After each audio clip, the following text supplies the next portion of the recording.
Yay? Nay? We're waiting to hear. Okay, so we may be talking to nobody. Here we go. Checking with you. There we go. We got something. No, for some reason it's kicking to the wrong thing. Let's just check here. Hey, everybody. Bear with us. Thank you for joining us.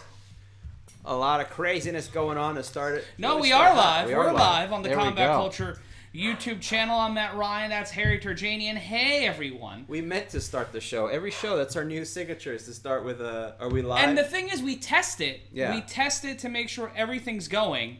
And for whatever reason, it just decides to kick us in the head. Just kick us right in the head. And, you know, we don't know why. Technology's overrated. Yeah. Technology's overrated. Thank you for joining us, though, all the same, for UFC 255. This one not taking place in Abu Dhabi. Bringing it back to America in the Octagon. It's a great night of action, including 2 titles on the line. And right now we're watching some highlights of the prelims, and we watch somebody get their shoulder popped back in. That's the beauty of UFC. You get to see things you don't get to see in any other capacity. Usually they wait to get somebody in the locker room before they start fixing arms and stuff. Let's see here. Let's see the prelims here as Brandon Moreno. Now 18-5-1. And the stream ended on someone's end for some reason. So I don't know what the hell's going on tonight. Okay, hold on. This never happens, and I'm trying to keep my cool. This is technically not part of the show. I want to point that out, even though all of it's free, so you shouldn't be able to complain about any of it. This is the prelims here, and apparently our sound and equipment test, which is how we're rolling. Yeah. Okay, and Brandon Moreno, he says, I don't need the title. I need to be the best. I don't need a title. I need to beat the best individuals here. Okay. And Joe Rogan in his signature black dress shirt. No tie, as always. And let's see here as we set up. We should be live now. Let's see here. And we're live across the board here. Okay, we're live on. Let's do a real quick check. Are we live on Combat Culture? We should be. It says we're live on Bloody Elbow. We are on. We're on Bloody. We're alive everywhere. Are we live on MMA Mania? All right. It has not been a good night so far, technology-wise. There we go. Have we done anything different than we did last time? No. I know I jerked off on all the equipment. Oh, Lord. I always get excited that we can just curse here, and I take full advantage of that. To me, the ability to curse and the lack of censorship is like a free continental breakfast at a Best Western. I'm like, even if I don't need to, I'm taking as much advantage as I can, as you can see. As we set up here, AT&T commercial. Bear with us. We're setting up the technology. I assume you can hear us. Let me go into the chats to see who's available and who's doing what, so we can get some comments going as we set up here. 10 minutes away from the start of UFC 255, the official start. And I think this is the last time we're going to be using our current streaming platform. Oh, really? You're going to use something else, huh? Because the last 2 shows, it's all been through this one platform, and it completely ate shit, which is fun. Which is fun. We're streaming live now. And we don't want to eat shit, right? No, I just want to make sure. Maybe I mixed it up. Our plan was not to. I'm watching these Popeye commercials. Am I the only one who feels like they're slightly racist? A little bit? I wouldn't. I'm not gonna talk about someone that could possibly be a sponsor. Are they? They could be. Oh, jeez. I mean, I love their chicken. I'm just saying. I mean, even if they are racist, it won't stop. It's Louisiana Fast. That's all I need to know. We got a big card here. I do love Popeye's chicken. Number 1 chicken. What are you giving it to? Popeyes or KFC? I'm giving it to KFC. Now, KFC is the only fast food thing that might be number 1 in their food. Like McDonald's is not number 1 burger. No. At all. Neither is Burger King. None of those fast food places. Anyway, all right. Enough about the fast food. That was filler for when the technology wasn't working. Now that the technology is working, we can begin to run down the card of UFC 255. What I'm calling the super pay-per-view. Yes. Now, I do use air quotes when I say super pay-per-view, based on the double main event that we have. Technically, isn't every show a double main event? Pretty much. Right. Yeah. But it doesn't count. Remember, Don't Mess with the Zohan when they had that store that was always going out of business? Yeah. So that was the appeal of people coming into the store. And then they opened up a new store, and it was the new going out of business store. That's what this seems like, because it's a double main event. Now, women's flyweight, Valentina Shevchenko versus Jennifer Maia. Now, that one I'm kind of intrigued by. I mean, Shevchenko has been the champion since I was a little boy. I mean, it's been a long time. As far back as I can remember. Queen was had the #1 record with Another One Bites the Dust, and Valentina Shevchenko was in year 3 of her title reign as the women's flyweight champion, and she will defend that against Jennifer Maia, who is 18-6-1. So we'll see that. Now the flyweight title, Davison Figueiredo. What did I write? Figueiredo. I wrote this down wrong. I was confused. I know it's Figueiredo, and then I looked at my notes. I believed my own handwriting instead of my memory. Figueiredo against Alex Perez. The less name value in that fight. I mean, but then again, I'm a bigger fan of Valentina Shevchenko. But we'll see. It's a flyweight title fight. The 19-1 Davidson Figueiredo goes up against Alex Perez, 24-5. I mean, it's probably still going to be a good fight, but there's not a lot of hype going into this pay-per-view, UFC 255. But, sometimes these sleeper cards can turn out to be really good. So, it goes both ways. We've talked about it before, and we've always looked at the cards as like, they're relying too much on the main event. And right now, this fight was supposed to be a different main event altogether. It was supposed to be Figueiredo defending the title. Right. But it was supposed to be against Cody Garbrandt. Cody Garbrandt pulled out of the fight. Now, why? For people who don't know why. Injury. Okay. Fair enough. Well, again, sometimes we get these cards that have a big main event and they let you down. I mean, we've seen it. We've seen pay-per-views built around the one main event. And so it can go either way. But I'm always excited. That's the beauty of MMA. I'm rarely disappointed with the whole card overall. Mm-hmm. But we'll see tonight. So yeah, we've got Laura Winsby saying, let's go UFC 255. Let's go, Kay. And we got Justin Cranford saying, good to see you guys again. Well, we're glad to see you as well. Well, yes, thank you for having us. So we're going to be here all night with you, UFC 255. It's going to be a lot of fun. And let your friends know if they're looking to join us with some alternate commentary. You see the highlight package here, the preview package, I gather. Some training footage of Valentina Shevchenko with her trainer, who looks like the manager for System of a Down. He looked just like everyone in the band. Shout out to System of a Down. Back after almost a decade hiatus. I know my people are excited. Let's see here. As we get ready, 255 in a mere 5 minutes from now, the official pay-per-view will take place. But bear with us. So it's going to be interesting. It's an interesting card, to say the least. And we've got 30 people rocking with us right now on Combat Culture, joining us across the board. We've got shout out to the people on Periscope, shout out to the people watching on MMA Mania and Bloody Elbow, watching us on Facebook and all over the YouTube platforms. I'll be opening up these chats to see what everybody's saying throughout the night. To bounce back and forth. But yeah, this is a sneaky card. Like, everybody's expecting Valentina Shevchenko to dominate Jennifer Maia because she's been dominating since 2017. Ever since that loss to Amanda Nunes, it's been a pretty unfair fight for anybody going up against Valentina Shevchenko. And shout out to John Davis on the Bloody Elbow YouTube. We're so glad you're joining us here tonight. So they're doing a lot of highlighting that fight. You'd think that would be the main event tonight. You would think so, but the Figueiredo fight was the initial main event, and that's the main event they're going with for tonight. So, gonna see what happens on that one. I just saw a little stat. They're showing some stats here. She spent literally 2 seconds on the ground, the least amount in UFC history. That sounds about right. That tracks. So interesting.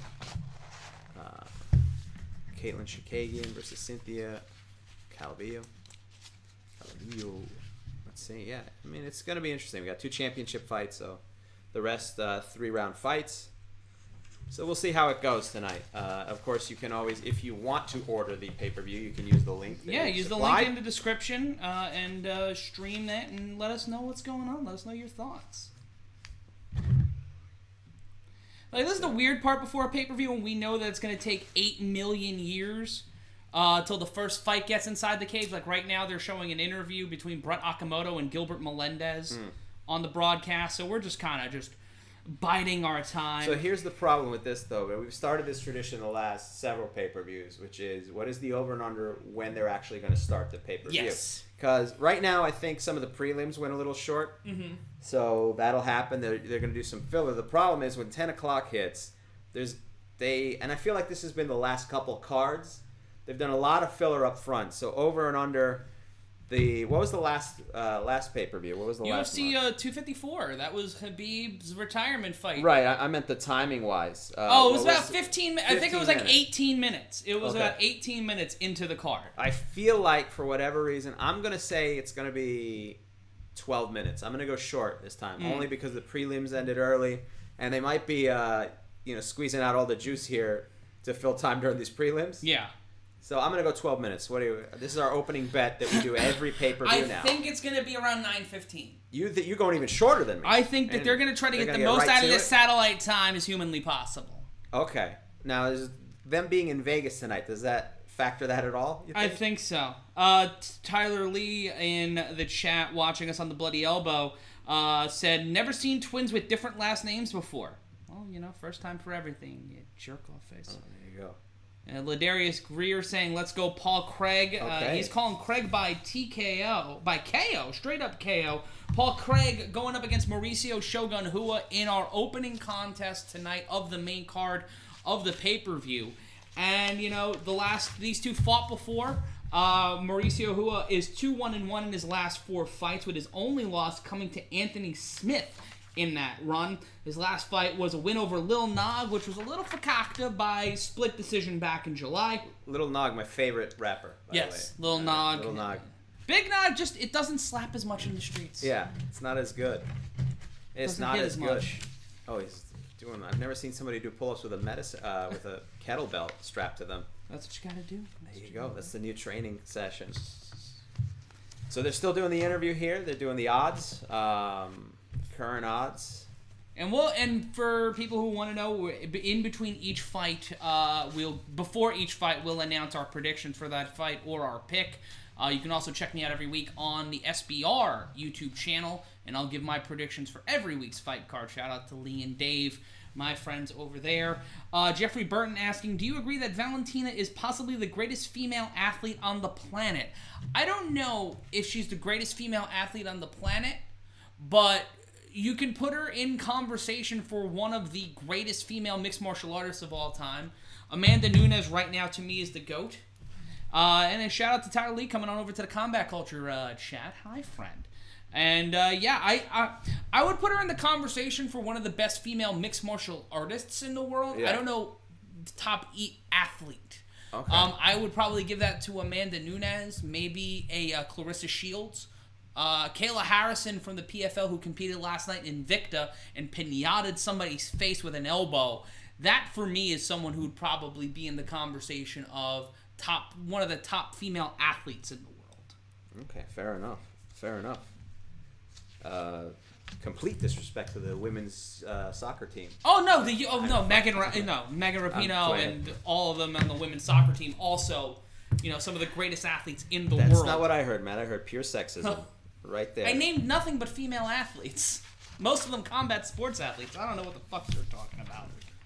And we as you said, Caitlin Chukagian going up against Cynthia Calvillo. That'll be our second card of the night.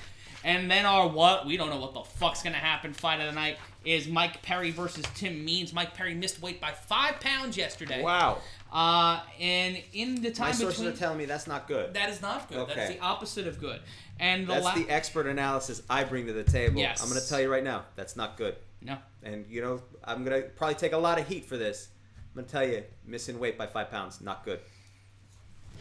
Good to know. Good to know that Harry's bringing this. Shout out to Super Skills 25 watching us on Periscope. And shout out to Wardy B, William Sackman, and Fan Clubby watching us as well on the platform. Misha Dolvich saying Fig or Alex in the Bloody Elbow stream. We're going to let you know our thoughts on the main event right before the main event.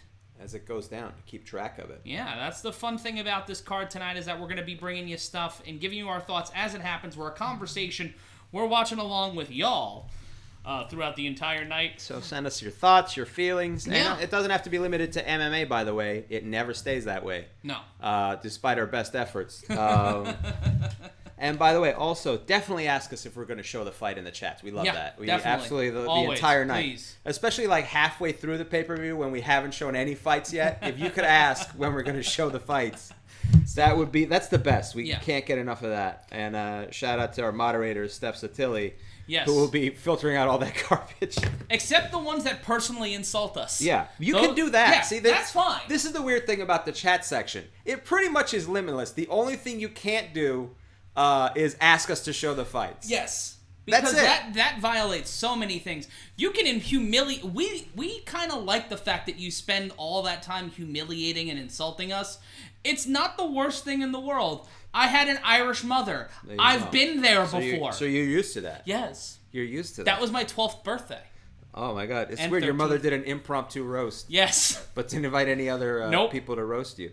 And it also took place at an Arby's, so that's the weird part. And, my favorite comment so far, did the main event happen already? I don't think it did. I'm going to go out on a limb We're and say 3 minutes into the show, and it's been a fucking video package. Yeah, all right, so we're at 3 minutes. It's now 10:04 as I look at my clock. You said 9 minutes. I went with 12. We got a nice shot of I Las said Vegas. 10:15. I said 10:15. We're going live at 10:15. Oh, UFC. Oh, really? I thought you said 9 minutes. Apparently I'm lying. One of us is No! a liar. One of us is a liar. Y'all do the best commentary on YouTube. Thank you, Laura Winsby. We appreciate that. And it's not followed by like a not or it's not even in quote. Best is not even in quotations. For nerds. I know an insult and I don't see one there. Thank you. Jeffrey Burton asking what is Matt drinking tonight? There's a story behind this drink. Okay, let's hear it. On election night, me and Stephanie Sotilli decided, you know what? We're going to get drunk while Rome burns. That's a new tradition in America now. Yeah, a lot of people choose to get If you recall the 2016 election, Stephanie had to wake me up at 2 o'clock in the morning because I had passed out drunk at the bar up the street from the studio. And said who won, and I laughed incoherently and then went back to sleep. Oh, boy. Preparing for... Wait, did you wake up in the bar? No, I was at home. Oh, okay. I was in my own bed. But I went over to the bar in our home because obviously I have a bar in my home. I poured vodka into a glass with 3 ice cubes, cranberry juice, and some lemon lime seltzer. And it was the too close to call or the contested election. And I decided to... Your new drink, the too close to call. I think it's a great...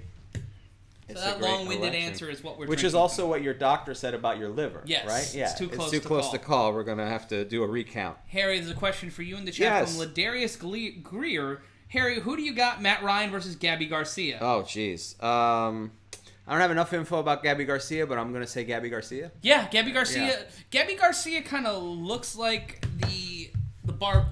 She has the mannerisms of the barbarian. Oh, boy. The wrestler? Yes. Oh, okay. The professional, as opposed to somebody else. She's a large Brazilian woman with a black belt in Brazilian Jiu-Jitsu who fights in Ryzen. Imagine if China was good at MMA. Oh, boy. Yeah. Against me. Now, I'm a 31-year-old former high school athlete. There you go. Is athletes in quotes? Or? No. I was on the... I was technically... Which teams did you participate in? I was the captain of the bowling team. But I was also on the JV baseball team. Okay. And I had a .578 on-base percentage with 3 steals. Oh, wow. Yeah. Okay. Yeah, so fuck you. Bases or snacks?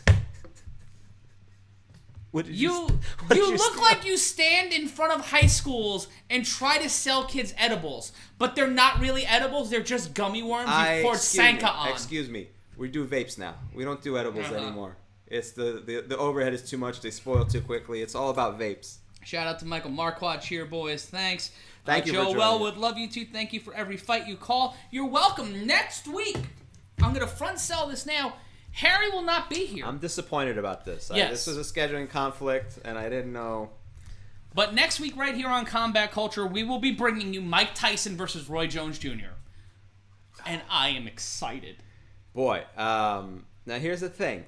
We're used to MMA. Well, I guess they go short. MMA fights go short all the time. I don't think that fight is going to go very long. I think Mike Tyson's going to beat the shit out of Roy Jones. Now, my favorite part of the card is that there's a legit boxing match on it. That is a legit boxing match. There's two legit boxing matches. There's a fight in the opening fight. I forget the name of the boxer, but I've watched him fight before. I think it's Badu Jack. He's fighting in the opener. And then there's Jake Paul versus Nate Robinson. And again, Nate Robinson, you're like, what's his boxing record? I'm not familiar with it. I do know him as a former New York Knick and Boston Celtics. Former slam dunk champion. Former slam dunk champion. Now, will that factor in the boxing match? You know, if it was a regular basketball player, I'd be like, he's got no shot. The fact that he's got some hops might... It helps. If he can hop above a punch of Jake Paul's punch. Now, what is the beef between Nate Robinson and Jake Paul? Now, Jake Paul, I know, is a YouTube influencer. Yes. A trash human being. Right. A lot of controversy. It's everyday bro with that Disney Channel flow. A great hip-hop artist. Yes. Jake Paul, one of our top 5. Shout out to Nick Crompton. His colors stay popping. England is his city, Harry. As Stephanie so if you hadn't, we still haven't started the fight. It's 8 minutes. It's 8 minutes past the hour. Don't switch off, but you can if you want to pull up Jake Paul's everyday flow. Everyday bro. It's fantastic hip hop work. Not since Snow have I seen somebody really drop rhymes like Jake Paul. So what is the beef again? I apologize. I interrupted. Nate money. Robinson? They want money. Okay. They were offered money. They get the money. Why did Nate Robinson... I know that Jake Paul did like a celebrity fight with somebody else. Him and his brother Logan. Yes. So I get how they got into it. They sold out the Staples Center, and so now I guess he's just expanding on that. But how does Nate Robinson get into the fight game here? Harry, why does anybody get into the fight game? Dignity, self-respect, I think. Totally, yes. So Nate Robinson fucked up all this money? I don't know if it was all of his money. But that's probably the road this went down, is what you're saying? Fair enough. All right. Shout out to Steven Carasso in the chat. Hey, guys, here we go again. The fights, in large part, are not very exciting. I'm sure you'll pick up the slack. You know, we're going to try. We're going to try our best. Olive will be giving her dog version of the play-by-play throughout the night. You might hear her in the background. But again, sometimes these cards that don't have the name value can be sleeper cards. They can be very exciting. That's the beauty of MMA to me. Even if they're not popular in name value, some of these fights have, especially these people have a lot to prove. This is a big time for a lot of these people who might not normally get on a card, or might not normally be in the position, or even in the main event, or so. Shout out to Chaz Lomack in the Bloody Elbow chat. Imagine if China was good at MMA. That is the most appropriate description of any fighter I've heard in my life. Oh boy, if China was good, if the entire country. No, well, the former professional wrestler, the late WWE Hall of Famer. That makes more sense. I thought you meant the country. If Asia. Remember her from WCW, the wife of the Kiss Demon. Oh, boy. So or like Midnight from WCW. If a female bodybuilder was also good at MMA, basically. Yes. Wow, okay. And had access to the kind of HGH that Jose Canseco dreamt about. Oh, my God. Like 90s Canseco. So how's his MMA career going? Oh, I don't know. What's Jose Canseco up to? Let me look it up since we still are another... We're at 10-11. Now, I said they would start at 12 minutes in, so I have 1 minute. Reed Dobash is my boy Dan A. White making an appearance. You know what? I don't know. Okay. I've not heard from Dan since election night. He just sent me a message that was a smiley face... Okay. A blue light, and then a recycle bin. Just 15 times. Okay. It was unsettling. And again, let's remind the people, Dan A. White, no relation to Dana White. No. But Dan A. White is a tremendous alcoholic. And a problem. Yes. An emotional the last recluse. time he was on the show, he was fully nude, and I got comments about it. I had conversations about it. Positive? No. Oh, really? Did the bosses not like Dan A. White being nude? It's a puppet. Are we told that we can have the puppet on, but there's... How much nudity can we get out of the puppet? That's what I want to know. What are we working with here?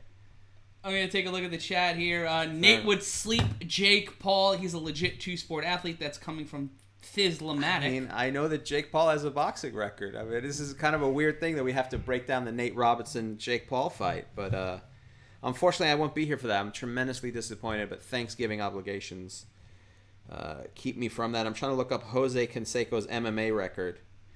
So if it seems like we're multitasking here and we didn't give up on the feed. No, not Jose Aldo's MMA record. Jose Canseco. That's a much different Toker record. 88, Dan A. White is a skanky dirtbag. That's what it says on his business card. Jose Canseco, MMA. Here's him versus Hong Man Choi. Danny White just texted me, and it was just it was a link, not to 4chan, not to 8chan, but to 16chan. Wow, I've never heard and of it was that. just photos of Garfield. Okay. Not just panels of Garfield the comic book. I don't get it. I don't get it. Again, Dan A. White is an alcoholic. This was Shaquille O'Neal agrees to fight Jose Canseco. This might have been an older Laura article. Winsby asking, who the fuck is Dan A. White? Imagine the hormone monsters from Big Mouth who look eerily similar to the president of the UFC with a mustache. What if the Fertitta brothers bought Sesame Street? Dan A. White is I guess technically speaking, he's a puppet. Yes. He's not a Muppet because I think that's copyrighted. But he is a puppet who bears a small resemblance to Dana White, but is not related. And he's a puppet with a drinking problem who often... for those playing along at home, it is 10:13 in the Eastern Standard Time. 10:14 on my clock. Harry, you have really nice glasses. That's from Logan Durham02 on the Twitter machines. And also, if you're watching this and you want to follow us on social media, you can follow Harry at Harry Terjanian. You can follow me at M. Ryan Consulting. Follow Steph, our moderator, at Steph Sotilli. You can follow Olive, the super beautiful baby dog, at Olive the Fat Baby on Instagram. Yes, and as we wait on the odd lines here. Shogun is the plus 150 underdog. Paul Craig is the minus 190 favorite. And at 10:14, we get the package for the fight we've been waiting 14 minutes for. It is the Bear Jew Paul Craig versus Mauricio. Yep, he still signed Shogun Hua. Let's see. Shogun Hua. Shout out to Mark D for the donation to the cause on Combat Culture. To Matt and Harry, thank you for the super chat. And if you do want to donate and you're watching on YouTube, click the button with the $ donate, and we will shout you out. And if we don't shout you out, you just shoot us a tweet and tell us we're pieces of shit. Chaz Lomack, I was listening to Face the Pain, and this auto played afterwards. Y'all are hilarious. YouTube loves me. God bless Face the Pain. I want that to be the new national anthem. Face the Pain needs to be the new national anthem. Face the Pain? That was the old UFC preview music before UFC 200. Yeah, of course. Face the Pain. And now it's whatever the fuck it is. And here we go. Is this highlights or how do we do this? We're waiting till they walk to the cage. So walk to the cage. It's so not you the said highlight. 10:19. I'm at 10:15 That's a different exactly. number than I said. What did you say? I said 12 minutes. You have changed the number every time you bring it up. No, I said 10:15. All right, drinking is getting out of hand. I'm going to blame the drinking. That's the second thing I've had today. You said 11:45. You said, you piece of shit, that I was going to set... Now I just sound like that fucking Patton Oswalt character. Oh, yeah. Well, at this point, it's like... Corn Pop? This is like the scene from... what's that? Wolf of Wall Street, where the lemons kick in for me and you. For DiCaprio and Jonah Hill, and they're incoherent. It was a fun... shout out to Grant Golden in the Bloody Elbow chat. Wait, you're not Matt Ryan. No, I win in the playoffs. I have playoff victories on my record. You have an equal amount of Super Bowls. Yes, so that is there true. We go. And now at 10:16, we finally get the first walk to the octagon by Scotland's own Paul Craig. Craig coming in by himself? Is this his crew? He's got people behind him. His people are behind him. Not a big entourage. I think it's just 2 people. I think that's because of the virus. Oh, is that what it is? Oh no, it's 3. Sorry, but it's still kind of a small entourage, all things considered. Yes, it is. It is not enough for one new addition. Oh, there you go. There you I feel like we should judge crews on about the amount of new additions they make up. I feel like that because the way we measure things now is all bullshit anyway. Okay, it's a different system of measurement. Yeah, I feel like that would be a good unit of measurement. 80s/90s pop group new edition. Yes. Fair enough. Ronnie, Bobby, Ricky, and Mike. That. Have you seen the new edition movie? I have not. Made for TV. I have not. I saw the first 20 minutes of the Whitney Houston one, and I had to punch out. Oh boy, that's right. Here we go. Paul Craig on a 3-fight unbeaten streak, 2-0-1. Most triangle choke submissions in UFC history, 3, and tied for second most submissions in UFC lightweight history at 5. Coming in very svelte. Paul Craig is a bad motherfucker. Shout out to Mark D, who said in the Combat Culture chat, Matt looks like a handsome young Tank Abbott. Oh, wow. It's because of the beard. Better that than chemo. Better that than chemo. Oh, boy. I think you look like a middle-aged Billy Connolly. You know what? I'll take that as a fucking compliment. It's Billy goddamn Connolly. Wes Chandler asking, who wins, a giant-sized Mighty Mouse or a regular-sized grizzly bear? Now, do you mean Mighty Mouse, the cartoon character, or the fighter? Yes, or Demetrius Johnson. I go if it's Demetrius Johnson, I go Demetrius Johnson. Yeah. I think he wins with a heel hook. he taps the bear out with a heel hook, but it's close. We see. The fighter. Wes Chandler said the fighter. Yeah, it's giant. It's giant. If Tracy Smothers can beat a bear, rest in peace, Tracy Smothers. R.I.P. I'm going with another great Demetrius YouTube video Johnson. you should check out. Tracy Smothers wrestling a bear. One of the nicest people I've ever met. He was great. In my life. He was great to work with. Yeah. So sweet. His mouthpiece fell out, like his bridge fell out. And I didn't know whether I wanted to pick it up, but I didn't know if he would be offended. Yeah. I didn't mind picking it up, but it was. Terrence story went nowhere. Hypno Nipple saying an elderly Joe Son. An elderly what? Joe Son. Joe Son. I'm sorry. Yes, he's in jail for life now, right? Oh boy. For he was a part of a group sexual assault in the early 1990s, and then he murdered his cellmate. Wow. Yeah, that's a lot. Shout out to Count Your Blessings 117. You guys are the chubby version of the fighter and the kid, but better. Is that like a high bar? The fighter? I mean, they're both in shape. Yeah, but... I mean, my comedy's better than fucking... Yeah, I was going to say. Brendan Schaub. Yeah. Schaub. You didn't get a Showtime special, though. We've argued about this. But we've talked about this before on the show. What did we say? What was the argument? Because I said it wasn't an argument. It was just more of like, why the fuck don't... Like, why don't I have a Showtime special? Yeah. That's an argument I have with myself. Gallagher's got 8,000 of them. You could have gotten at least one of them. At least Gallagher I feel like fun. I could have gotten a Gallagher special. Fuck Gallagher, by the way. Hate Gallagher. Fuck the person, but he was good in the 80s before he went fully I have insane. legitimate heat with him. Swankeeper 5 saying next exhibition, Conseco versus Rodman. I wouldn't hate that fight. Mauricio Hua is finally in the cage at 10:20 p.m. Let's take a look at the tail of the tape. Mauricio Hua is 38 years old. I don't know how the fuck that's possible. Paul Craig, 32. Hua standing in at 6'1". Paul Craig with the height advantage by 1.5 inches at 6'3.5". Both with a 76-inch reach, and both came in on the scale on Friday at 205.5. Yeah, very evenly matched here. The only difference is the age. And Bruce Buffer coming out in what I can only say is a Frankie Valli tribute blazer. Love his blazers. Don, go away. I'm no good for you. But Bruce Buffer looking fantastic as always. Silver and Black 831 joining us on a Saturday night. Hi, friend. And be sure to hit the subscribe button and hit the like button and hit the notification bell to know every time we go live. And we have 101,000 subscribers on YouTube at the Combat Culture page. Be sure to hit that subscribe button. Last time we got over 100,000 subscribers, and I'm waiting for that plaque. It takes like 6 weeks for that plaque. Are we getting the plaque? I don't know, but I feel like we deserve it. That would be nice. Or we can get one made. I know some people who can make some stuff. Yeah? I think so, yeah. Is it just you in your garage? No. I mean, we can. I mean, if you want one out of plastic, a drawing, I can print one out. When I say I can make it, I can print it out, but it's gonna be on glossy photo paper. That's good photo paper. I'm not a cheap bastard here. Shogun Rua. I've been to Chuck E. Cheese with Shogun Hua. And let's take a look at Hua. This is a rematch of their fight from last year in Sao Paulo. He's 2-1-1 in his last 4, with his only loss in that run to Anthony Smith. His last fight was a win over Little Nog back in July by split decision. He's knocked out 21 human beings, Harry. He's submitted only 1, and he's got 5 decision wins in his career. Matt Sharp saying you guys look more and more homeless every event you do. There's a pandemic on. You think I'm going to go to a barber? I'd have to go to Hoboken to go to my barber and then get a haircut. You think I'm going to get all that COVID? Fuck you. It's been a while. This is the longest I've let it grow out. I'm not sure if I like it or not.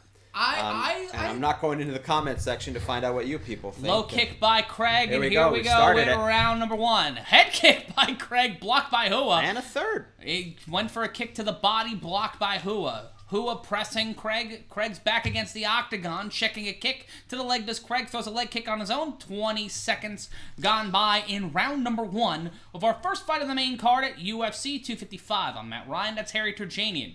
Sitting in the center of the octagon is Shogun, the former champion, standing in the center of the octagon, looking for an opportunity. Trying to light up Paul Craig and kind of keep himself standing in the top 15. Number 14, Hua going up against number 15, Craig. Hua trying to feign, almost gets caught with a left-right combination by the Scotsman. Low kick attempt by Hua, missed by Craig. Hua throwing some light strikes here in the early going. Harry, quick combination by Hua, gets Craig bouncing against the cage, and Hua biding his time is Craig and tried to get into a clinch. Hua pulls away. There we go. We're about a minute in so far. A lot of different kicks from Craig. But both fighters back to the center of the octagon, sort of feeling each other out here as the pace is slowed down. 3:46 left to go in round number 1. Another high kick from Craig. Oh, goes for the takedown. Shoots the takedown, gets the takedown, double leg takedown by Hua, trying to go for by Craig, trying to get side control here, but the right leg of Craig hooked in, double on by the leg, a figure 4 attempt by Hua on the bottom, and now Craig in side control.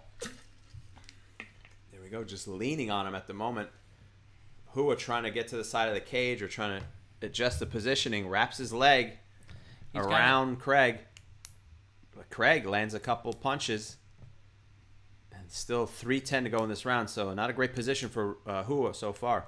No, Hua's in a bit of trouble, but Craig's knee locked in a grapevine there by Hua. Now with both men on their feet, trying to go for a standing guillotine is Craig, pressing Hua's ass against the fence, and now trying to knee the head of Shogun. Maybe go for a front choke. He's trying to pull off that guillotine, and Craig trying to land those knees, trying to break open the hands of Hua. In trouble, 2:43. It's not a great position for Hua. Can Shogun survive the round? It's looking bad, and trying to get out of the submission attempt, rolls over in the choke still, trying to find a way out, and somehow Shogun gets out of the choke, but Craig maintaining positioning. Hua used his, he managed to not stay still. He knew the choke was coming, used his leverage to just swing around to make sure that he couldn't crank on that neck. He's still in bad position, but he got away from that guillotine choke. And he's still trying to get out of it as Craig throws some hammers to his head, but he manages to get out of it. They're both up. Both men are standing, and it seems like, according to my personal instant feedback, I'm saying Hua, and it sounds like Hua, like Dice says. Takedown attempt by Craig again, pressing Hua against the fence and gets him down. 154 and going again for that guillotine, Harry. Trying to lock in that choke, trying to get the submission, and now trying to take the back of Shogun. He's got the back, trying to go for the RNC, trying to finish this with 140 left to go in round number 1. Can Hua survive? Can he stay in the top 15? He is trying to fight out of it. He's out of the submission, and now in top position as Paul Craig is trying to fight out of his back, interlocking his arms against the back of Mauricio Hua. Minute 25 left to go in round number 1, and Hua in top position, but Craig interlocking his legs around the left leg of Hua. Hua smartly, during as he was going for that rear naked choke, Craig was, Hua made sure he had one arm up to ensure that he couldn't just grab the neck, and that's the way he was able to switch the positioning, because right now he's on top of Craig, and Craig just trying to wrap his legs around, but he's in bad position. A couple hammer fists from Hua. And now Hua in some sort of Jackson Pollock-esque body positioning. They're playing Twister. Yeah, the legs of Craig are entrenched around the leg of Hua. That left leg is completely grapevined, and now trying to find a way out of it, is Mauricio Hua. Pushing his head against the nose of Paul Craig. 34 seconds left to go. This is why this fight went to a draw the last time, Harry. 30 seconds left to go in the round, and both of these guys here trying to find an opportunity. And now, Craig, and then from the bottom trying to go for an armbar. A minute 22 in ground control time for Craig. A minute 08 for Hua with 15 seconds left to go, and both men look gassed. Well, so there's been a lot of submission and grappling techniques that I've never seen, including this grapevine around the legs. Oh, a couple hammer fists from Hua, but the round will come to an end, and the referee Herb Dean will separate the two. How do you judge that round? That was so evenly split. It's a 9-9 round. Yeah. Like, if you give anybody that round, I would probably give it to Craig up until the last 90 seconds. See what his corner says. I can't understand it, even though I speak English. It's a very thick Scottish accent, far beyond my control. Let's see. You have control. Be patient, they're telling him to Paul Craig. I think they're speaking Gaelic, or what's the... Scottish? Is it Scottish? Well, here we go. As we saw the highlight package here, Paul Craig with an amazing takedown. Take a look at the chat here. Toker88. Homeless people are known to have the voices of angels because Bakut Nuryev is calling us homeless four eyes in the chat. Sorry that we have long hair and glasses. Yeah, man, Toker88 also saying draw round. Yeah, I would say it's hard. I mean, I couldn't give it to one of them. It went back and forth. It was a real exciting round in the most interesting way. Because it was a lot of trying to figure out who the fuck was trying to take control. We start round number 2 here. They're at the UFC Apex. We're somewhere in between 1 and 9. Low kick by Craig as we start round number 2. Another kick. The exact same way they started the first round was kicks from Craig. Yeah, push kick with that inside leg to the knee. Craig looks a little leaner than Hua, even though they weighed in at the same. Let's see here. Oh, a swing from Hua. Left hook, left jab, by Craig. Left low kick missing by Craig. Ryan Fedrick on Twitter saying 10-9 Craig in the first. And now Hua landing a couple of shots. Let's see, both fighters back to the center of the cage. A lot of people saying 10-9 Craig. Interesting. Up until the last 90 seconds or so, maybe the last minute or so, Craig was winning that round. But Hua found a way to almost steal it. It's a very close fight. You got to say that. Thanks, Thomas Adams, for your nice words. Left jab landing right on the jaw. 4 minutes left in this second round here. A missed punch by Craig. Hua maintaining center control of that cage. Ooh, a side kick from Craig. Caught him right on that right hand, and you can see there Hua's face is flush. It is very red right now after the assault and the massive amounts of oxygen he has needed in his first round. Left hook, followed almost by a right cross, and Craig head slap, tried to go for a Muay Thai clinch, and now Hua has Craig's neck, but Hua's pressed against the cage. Craig went for a takedown, and Hua managed to grab the neck in a guillotine position, but both of them now just pressed against the cage. Yeah, Hua trying to pull off the win here, trying to stay alive. 3:10 left to go in round number 2. Trying to sweep the leg, and he does, and Craig gets Shogun on his tuchus with his back against the fence. Now Craig trying to take the back, and he does. Hua trying to stand up in a 90-degree position on his knee. And now Craig riding him like a backpack, trying to lock in the rear naked choke. 3 of 5 is Craig for takedown, 60% efficiency here tonight at the UFC Apex. And Hua wiggles his way out of it again. He was in a position for a rear naked choke, and he managed to wiggle it out, and both of them are back up. A knee and a left landed by Craig. Hua trying to stuff a takedown, trying to get him down to 50% efficiency. 2:30 left to go in the round, and Hua had an opportunity to go for a guillotine, Harry, but he's still trying to fight that takedown defense against Paul Craig. Both the fighters gassed to the gills here. Again, that took a lot out of both of them, and it's understandable, but there is 2 minutes left in this second round. While Craig had a win in his last fight against Antigulov, the interesting thing, Harry, about Paul Craig, he's had a multiple fight win streak in the 4 years inside the UFC. So the last 4 years, he's not been able to compile a multi-fight win streak. This would be his first multi-fight win streak since joining the UFC. I've just said the same thing 5 times, made it 53. Let's go in round number 2, and now Craig has Shogun on his side again. Trying to take the back is Craig, trying to jump up in the top 15 at 205 pounds. Hua trying to keep his arm position, but that left him open to a couple side punches from Craig, rather. Hua got a couple punches taken. Oh, some more hammer fisting from Craig. And he's punching the side of the head, not punching the back of the head.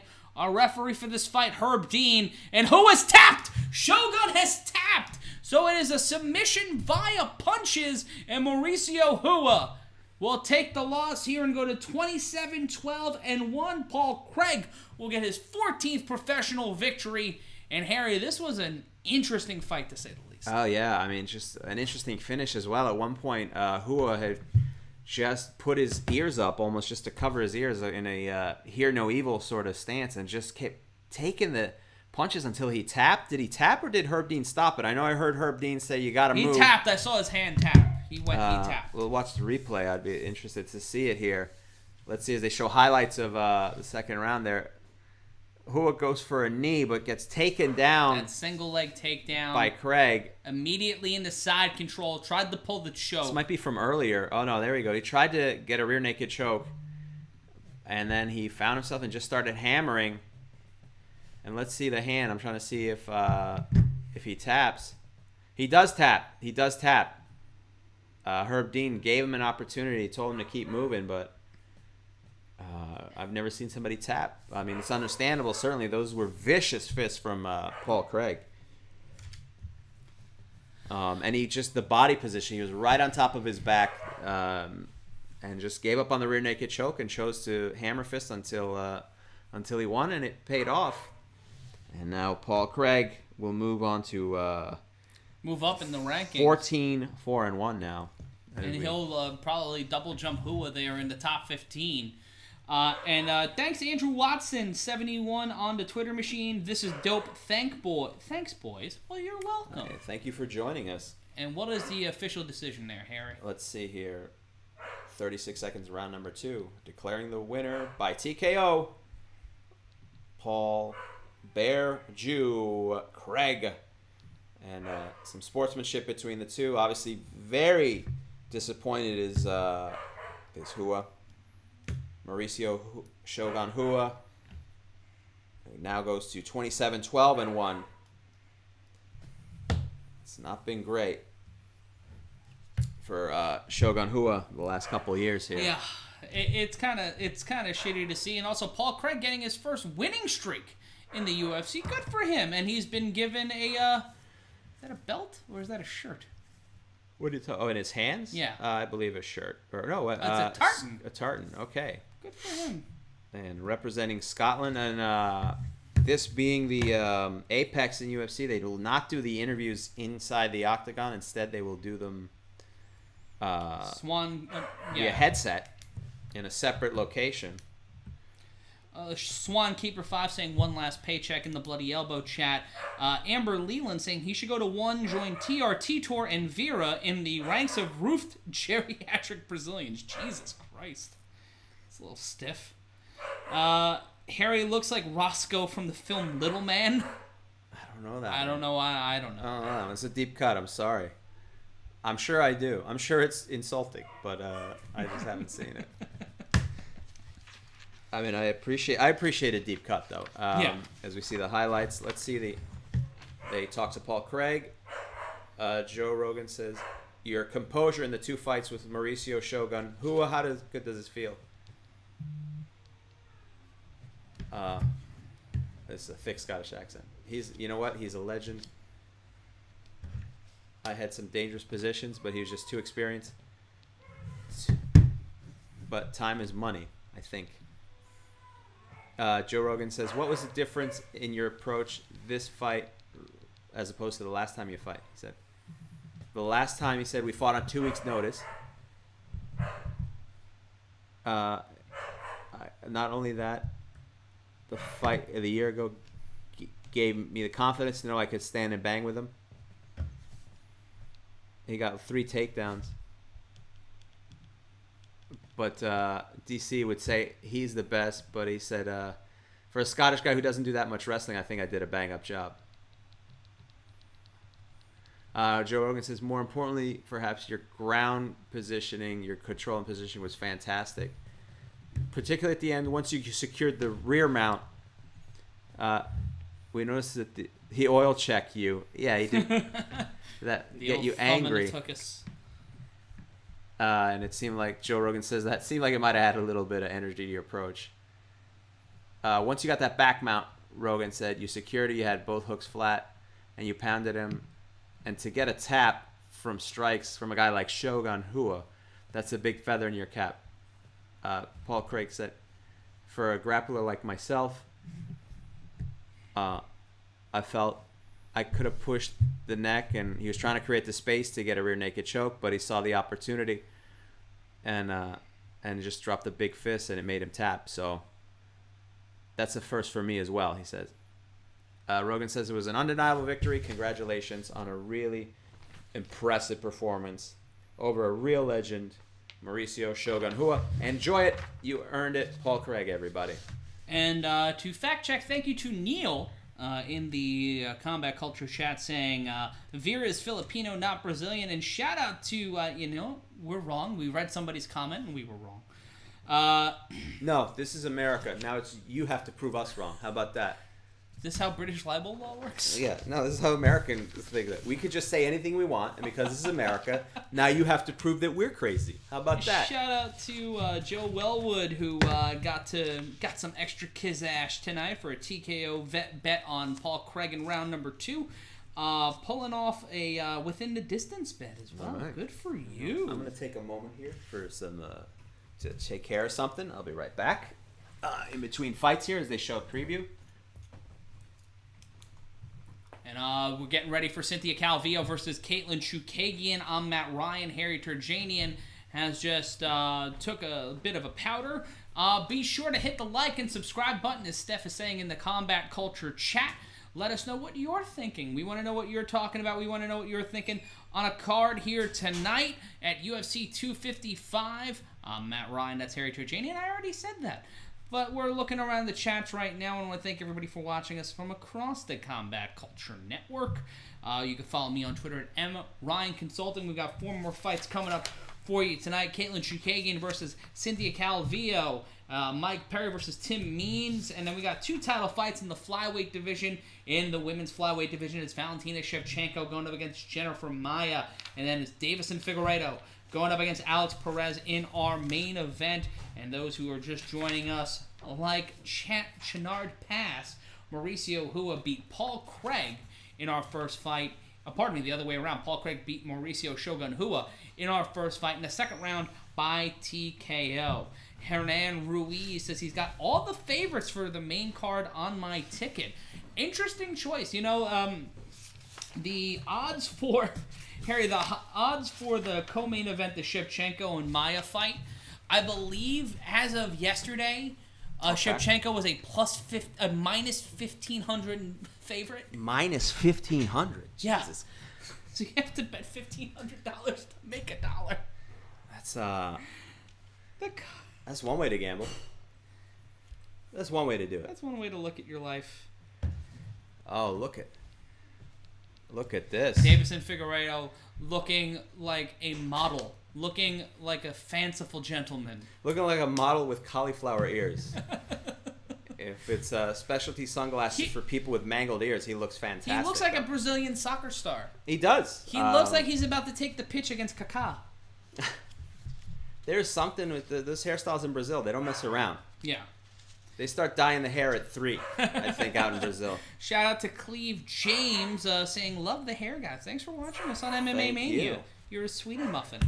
I'm still figuring out what I'm doing with this thing. I hadn't had it this long. And now I'm in for the full ride here to see how long we could do this and maybe donate to Locks of Love, but it's going to be a long time now. Yeah. According to Joe Wellwood, Shevchenko's a minus 200 favorite. Wow, okay, well that's changed. What changed within the last day or two here? Just Shevchenko's a monster of a human being. There we go. Yeah, here we go. Plus 205. Oh, no. This is our next fight. Chukagian's the plus 205 underdog. Calvillo is the minus 265 favorite. So for me, gambling-wise, the first 2 fights were stay-away fights. Same thing. The first 3 fights on this card are huge stay-away fights for me, or unless you're putting them in a parlay, just because of the uncertainty in all of these divisions. And we've got the number 2 flyweight going up against the number 4 flyweight. The number 3 flyweight's Joanne Calderwood, who would have been fighting in the place of Jennifer Maia tonight, but she decided, fuck it, I want to fight, and then Maia subbed her with an armbar. Oh boy. Well, yeah. That'll happen. How many times has that happened to any one of us? It's gone on. Have you ever fought professionally in your life? No, I was being sarcastic. I was gonna say, yeah. Like we've all been there. Yeah, I would expect you to end up on like the undercard of a Tuesday night fights in the mid to late 90s. I was accidentally roped into a bum fight thing by mistake, but that was just a typo that ended. But I was there. I was like, I'm already here, so let's just do it. And the man he fought that day grew up to be Mitch Bloodgreen. Oh jeez, I miss Mitch Bloodgreen. I want to see a 30 for 30 on Mitch Bloodgreen. Oh, nobody. ESPN at least a show, an HBO boxing documentary. Who? ESPN refuses to answer my emails. What are you hiding, ESPN? And Coach Mando correcting me. It's $1,500 to win $100. So if you bet $1,500, you get $100. So you're basically just you're gambling for the sake of you're just doing something for this. Just because you hate your family? Yeah, pretty much. You're like I want to make sure my kids can't go to college.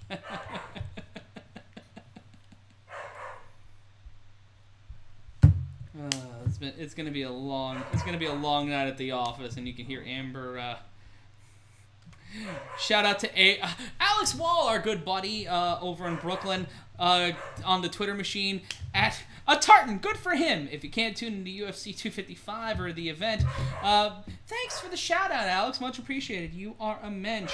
Play Voltage in the chat saying loving the commentary and digging the 70s drug kingpin look, guys. Thank you. I appreciate it. That's the look I was going for. You know, this COVID thing, I don't get out as much as I used to, so apparently tonight I decided to dress as an undercover cop.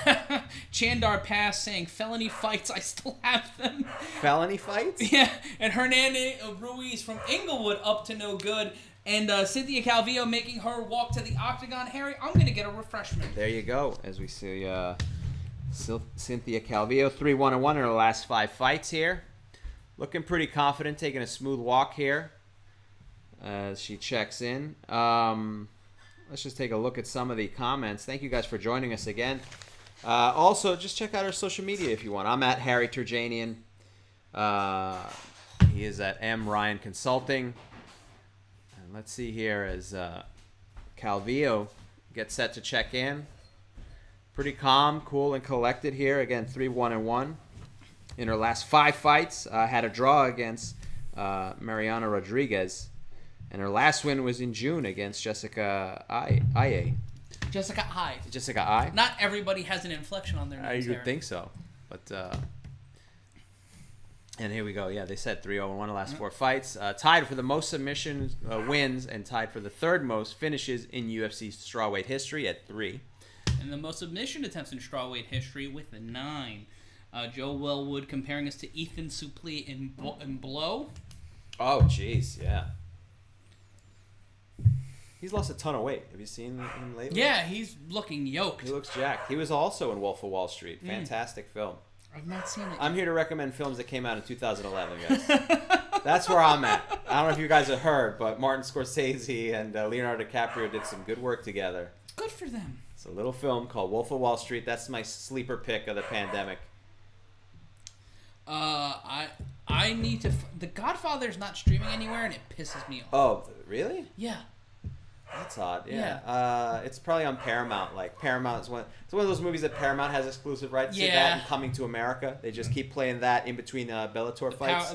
They're not on. Did they finish their contract? They're on CBS Sports Network now. They are. They're owned by Viacom. That happened like a month or 2 ago. Oh, okay. So they just wrapped up. So it's either that or Bar Rescue. There's not much left on the Paramount Network. What the fuck are they doing? I was watching a whole ton of Bar Rescue. Bar Rescue is a great reality show. It's a great YouTube rabbit hole. Oh. Yeah, like I just end up going down rabbit holes like that and Kitchen Nightmares and Caitlin Chukagian making her walk to the cage from Quakertown, Pennsylvania. Her nickname, Harry, is Blonde Fighter. She is the Blonde Fighter. Much like Childish Gambino, she got that name in a Wu-Tang name generator. There we go. Caitlin is tied. Second most wins in UFC history, flyweight history at 5. Second most significant strikes in UFC flyweight history at 459. You know, we had friends, people we know on Bar Rescue. We did. Who was on Bar Rescue? Known mixologist expert and bar attendee James Norton. Oh, Jim Norton and you Sam know, Roberts. Noted drinkers Jim Norton and Sam Roberts. Well, I don't want to say the notes that Jim Norton had for the bar, but is that there were too many women, like, in the bar. Yeah, I didn't see that episode. You saw that episode that they were just randomly like the special celebrity guests? Yeah, they were just chosen for some reason. I'll probably get their name out there so we talk about it. Bar Rescue, good, but this is not a Bar Rescue. When are we doing the Bar Rescue commentary? When on they get Bloody new Elbow. Yeah. When John Taffer says we need you guys to be experts. John Taffer's leaving the van. He's leaving the secret hidden camera van. Look at the tail of the tape. Calvillo 33, Chookagian 31. Chookagian with a 5-inch height advantage and a 4-inch reach advantage. 5'9" to the 5'4" of Calvillo. 68-inch reach advantage to the 64-inch reach of Calvillo. Chookagian coming in at 126 on the scale and 124.5 on the scale for Cynthia Calvillo. And Bruce Buffer. And be sure to share the link on YouTube, wherever you're watching us, however you're watching us. Be sure to subscribe, hit the like button, hit the notification bell. Do whatever you can to join us here tonight live across the internet. We are on the Combat Culture Syndication Network. We're on the Combat Culture MMA Mania and Bloody Elbow YouTube channels. We're on the Dog Sports Network as Olive is broadcasting in the background. We're on Bloody Elbow's Facebook and MMA Mania's Facebook. We're on the Combat Culture Twitch, and we're on the MMA Mania Periscope page. Periscope still exists, Harry. There we go. And we are still on it. If it still exists, we're part of it. Follow us on MySpace. Shout out to Amber Leland, Little Yimmy running his 1920 exclusive speakeasy. Double guns. It's a weird code. I mean, you think it's a verbal code, you just have to press your penis against the little sliding door window, and that's how you get in. The code for that is yellow discipline. Yeah.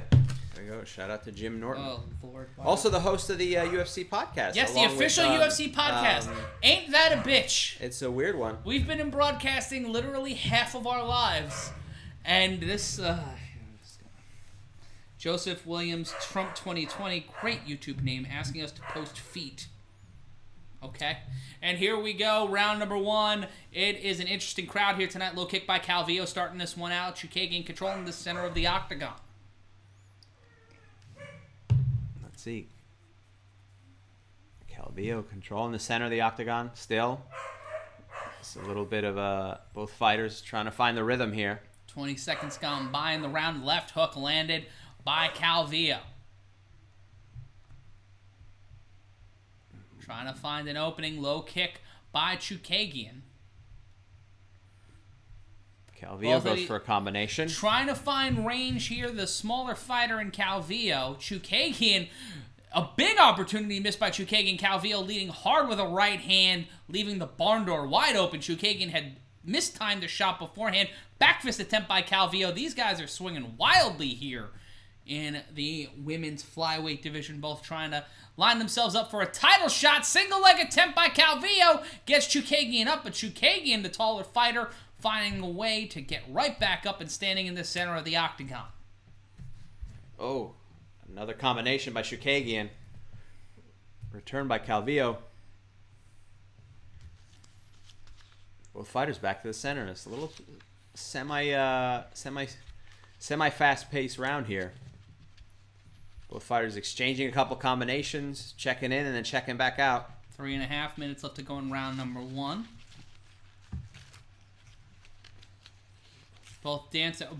A weird side punch attempt by Chookagian. Side punch / back fist. That was weird. That looked like a backhanded slap attempt. Looks like when you go for the handshake and the other person goes for the pound. And then you switch it halfway through. Chookagian landed a right flush to the face of Calvillo. And Calvillo trying to keep a pocket going, trying to utilize her lack of range and lack of distance. And Chookagian trying to throw some shots here. Nothing really landing here at 2:51 left to go. Left hand. That left landed by Chookagian, though.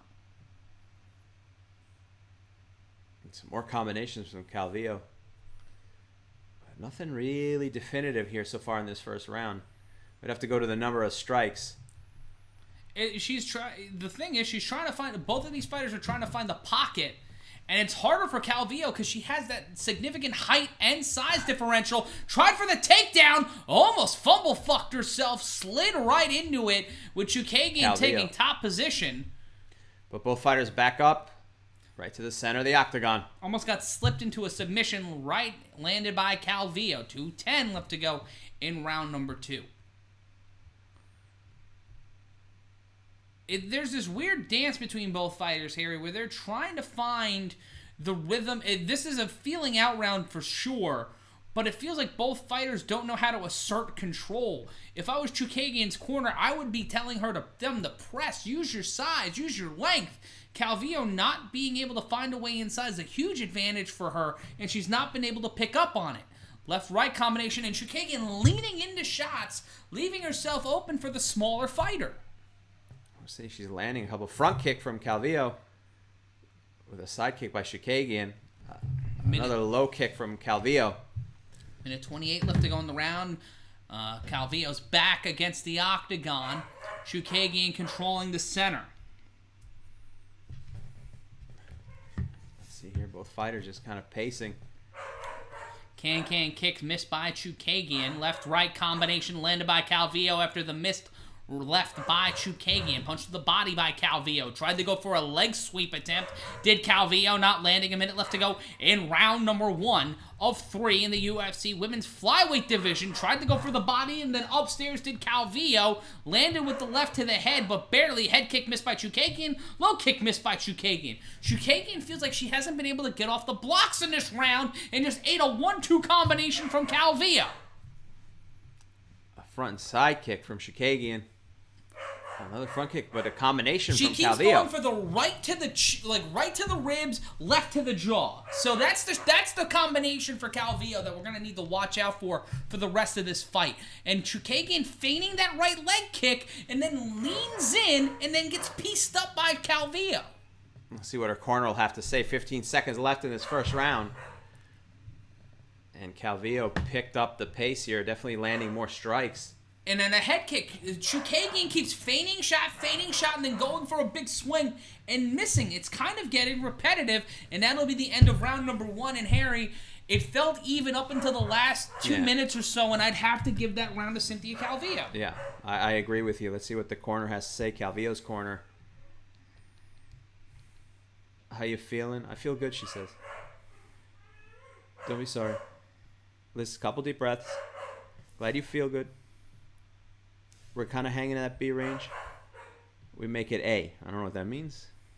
B range turns into A range. And let's see here. I don't know. I'm trying to get the advice here. I'm not sure. Let's take a look at the chat here. Shout out to Amanda Sanchez Najara. I didn't know y'all were at Bloody Elbow. You never let me down with the fight play-by-play. Thank you, guys. Well, thank you for joining us. And shout out to the hundreds of people joining us here tonight across. Big Ed wants us to let the dog out. We'll see Olive a little bit later on in the broadcast.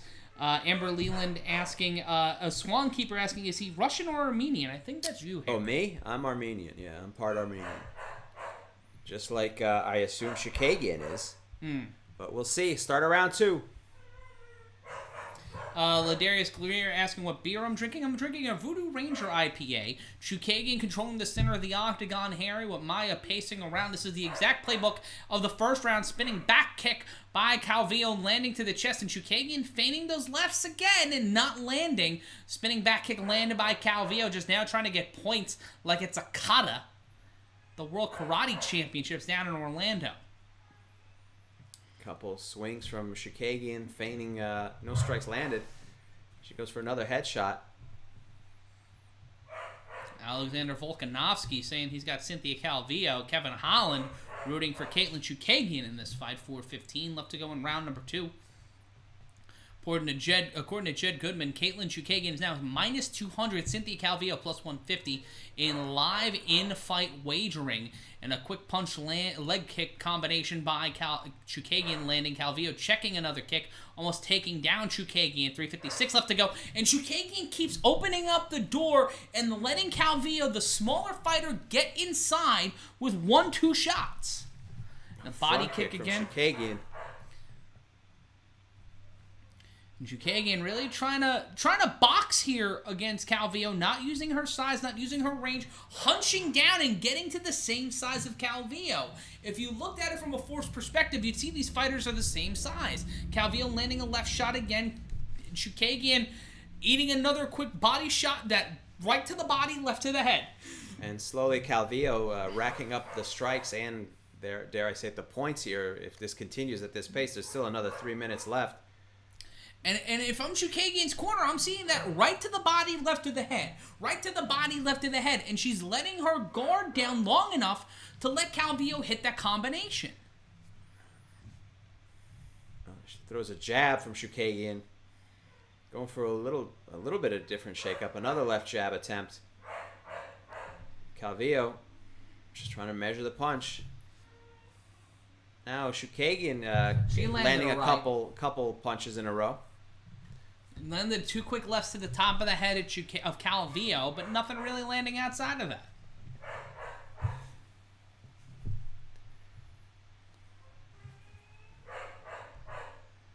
And there we go. More kind of the same. I think Calvillo landed an inside kick to the thigh. And you can see some bleeding in the nose of Calvillo. The left side of her nose, the bridge of her nose, like right where my glasses are, is where she's bleeding from. That's a good sign for Chukagian. She's got to keep the pressure going. She's not able to kind of keep consistent pressure. And lands a quick left hook. There we go, more of the same. The dog just wants to not be in the pen, which is why people are asking, let the dog out. This is why she's barking. She's going to nap in a little while. There we go, a miss there from Calvillo as far as a kick goes. Quick left-right combination by Calvillo.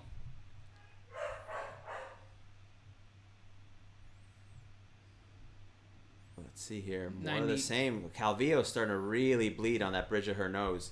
They were trying to reduce the swelling above her right eye, and now it's the bridge of her nose that's busted open a little.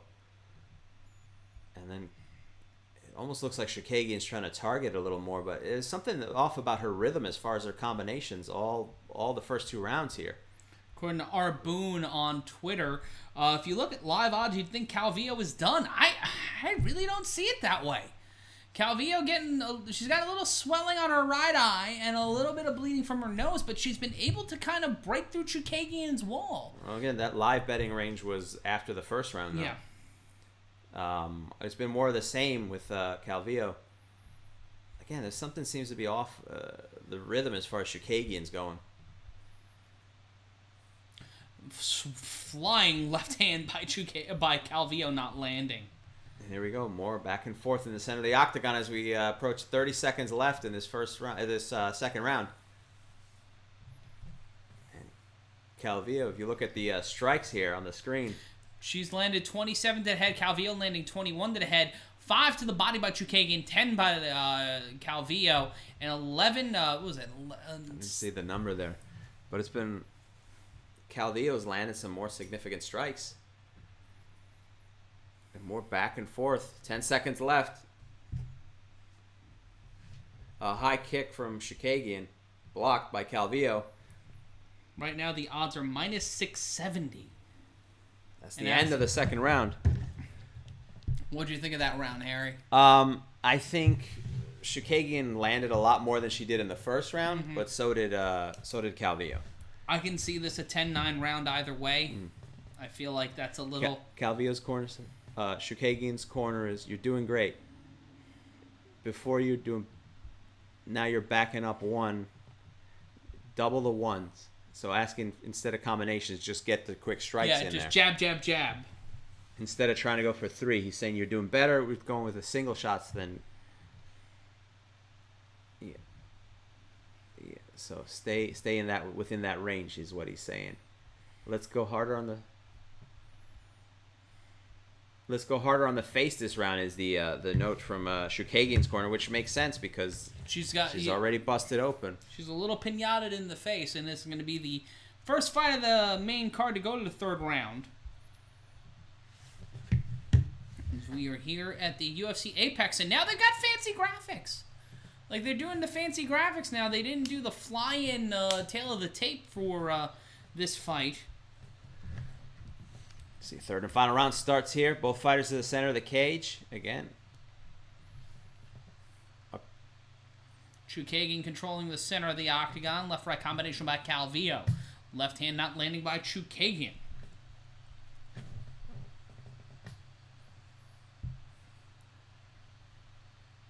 Shout out to Government Bill. And sorry, Marathon Refrigeration. The dog is now quiet, so we hope you stick around. 4:30 left to go. That dog is the most beautiful dog on the planet, and she's apologized for being loud. Chookagian controlling the center of the octagon, left to the body and not landing. And that's been the story of this fight. Like, Chookagian controlling the center, not really allowing a lot, but then just opening the barn door, which she just did right there to a low kick by Calvillo. Chookagian throwing a couple low kicks herself. Nothing too impactful. But we'll see. Calvillo pacing around. Oh! Chookagian grabbed the Calvillo kick and went for a punch, but she shook out of it. Yeah, you can see Chookagian going for more single strikes instead of combinations, just like her corner told her to. And both of the fighters' hands are pretty much down. They're both in position to kind of just throw shit. Oh, they're maybe a little bit exhausted on both fighters. They've thrown a lot of punches. It's been mostly strikes, so not too... I don't even know if there was a huge takedown attempt. Maybe at one point in the first round, if I recall. And a weird, like a batting right hand by Chookagian here.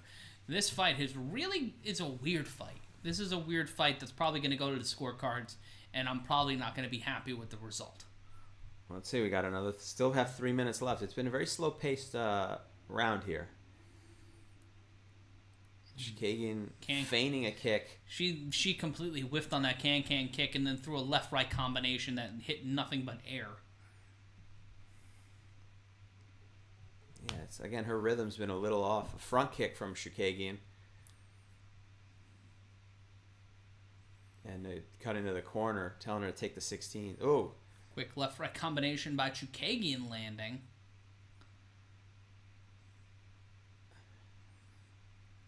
Spinning head kick missing completely by Calvillo. Joe Rogan is talking about how his cornerman shouting too many things, which makes sense. Left right by Calvillo, opening up to a left hook to the jaw by Chookagian. Let's see. Oh, a front kick missed by Calvillo. Right hand not landing by Chookagian. 2:07 left to go. We're calling the fight as it happens, folks. So we're sorry that we're a little just kind of quiet during this fight. I mean, it's been a very slow sort of pace. Even though there's been a lot of strikes. Oh, nice, good combination by Chookagian. It's been a very slow-paced fight, even though it had a lot of strikes in it, if that makes sense. It's just repetition, combination, single strike, combination, and not... It's a metronome fight, as we say that. Chookagian trips Calvillo, but Calvillo gets right back up. And I think that right now it feels like Chookagian's going to win on points.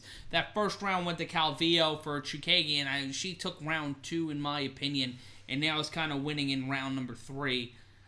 Joe Wellwood saying these judges suck. It's Vegas. That's pretty much my comments on any of that. Let's see. Well, we haven't gotten the scores yet. How do we know the judges suck? Oh, just in general? Yeah, because of the card so far tonight. Minute 10 left to go in the round. Oh, in the prelims. Okay, yeah. I see what you mean. That's Joe Wellwood saying that, not me. Okay, fair enough. Not Matthew Ryan, the man who plays Matt Ryan on this show. Standing under a minute left to go. And Calvillo really just trying to find an opportunity here. No one's really going to get the stoppage here. This fight's going to go to a decision. It's more of a countdown here and just trying to amass as many points as possible. Unless someone does something drastic in the last 40 seconds, which would break the pace that has been maintained in these 3 rounds. And And here we had a grapple attempt there, a takedown attempt by Calvillo. Chookagian fought her way out of it, a few knees were thrown. And then that punch to the body, punch to the head, that combo again by Calvillo. And then a punch to the jaw and a punch to the side of the head on a left-right combination by Calvillo. Quick combination again by either fighter, nothing really doing damage. And then a quick shot to the body, left-right to the body by Chookagian. Calvillo looking like the fighter who's worse for wear here. And that will be the end of 3 rounds. We have gone the full 15, Harry. We will go to the scorecards, and it looks like it'll probably be a win for Katlyn Chookagian. I could see that. Yeah, I mean, the second round was fairly even. But let's see. You never know with the judging here. But, I mean, definitely Cynthia Calvillo looks definitely worse for wear. Yeah. Between the two fights. I mean, there's some great combinations landed for sure by Calvillo, but Chookagian landing some good front kicks here. A nice combination there as we see in the highlights package, and we're going to go to the scorecard with Bruce Buffer very shortly, who's dressed as Frankie Valli of the Four Seasons tonight. Don't want to get copyright struck. I don't think they're going to struck for you. Kiss singing it, right? Yeah. You can? Yes. Amber Really? Leland saying, "This is Matt Ryan here, the man who plays Mopey on the show. Linger longer." Oh, wow. This is someone who probably knows us from our past lives. Thanks to R. Boone for saying that was on FanDuel. Harry, we're going to the scorecards here. Let us know who is winning or who has won this fight. Bruce Buffer reading the results. Ladies and gentlemen, after 3 rounds, we go to the judges' scorecard for the decision. All 3 judges scored the contest 30-27 by the winner by unanimous decision, Katlyn Chookagian. I'm sorry, I was trying to hear what Bruce Buffer was saying. Katlyn Chookagian. 30-27. Every 29-28, I would give it. I would give it 29-28. I mean, that first round, I think, was Calvillo's, but yet again, they might have seen stuff we weren't seeing. But Katlyn Chookagian gets the win. She goes to 15. That fight fell a lot closer. Yeah. Well, 10-9 rounds across the board, but I do feel like it was a 29-28 fight. Right, yeah.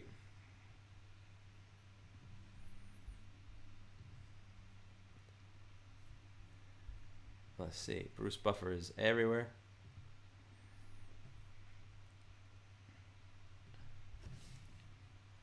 Miss Katlyn Chookagian. Yep, celebrating here. She'll go off. She'll now move to 15-4. And unfortunately, Cynthia Calvillo, will now go to 9-2. Very happy Katlyn Chookagian. As we see some of the highlights here, a lot of combinations from Calvillo.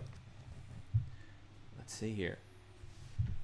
She did throw a lot of strikes here. A lot of these highlights are from the later portions of the fight, though. And the thing that got me in this fight was that Chookagian kept opening herself up for combinations. Yeah. That's what made the fight closer to me. Yet again, I am not a judge. I'm just a fat man drinking a beer in my apartment. That's true. But let's take a look at the stats. It says on your business card. Head strikes, Chookagian landing 49-27 by Calvillo, but it gets much closer in terms of body and leg strikes. Calvillo landing 12 body strikes and 12 leg strikes, while Chookagian landed only 6 and 15. Now, the numbers obviously way more towards Chookagian, but if you look at the entire body of the fight, it was that 1-2 combination, that right to the body, left to the head, that was consistent by Calvillo throughout the rest of this fight. And here we go.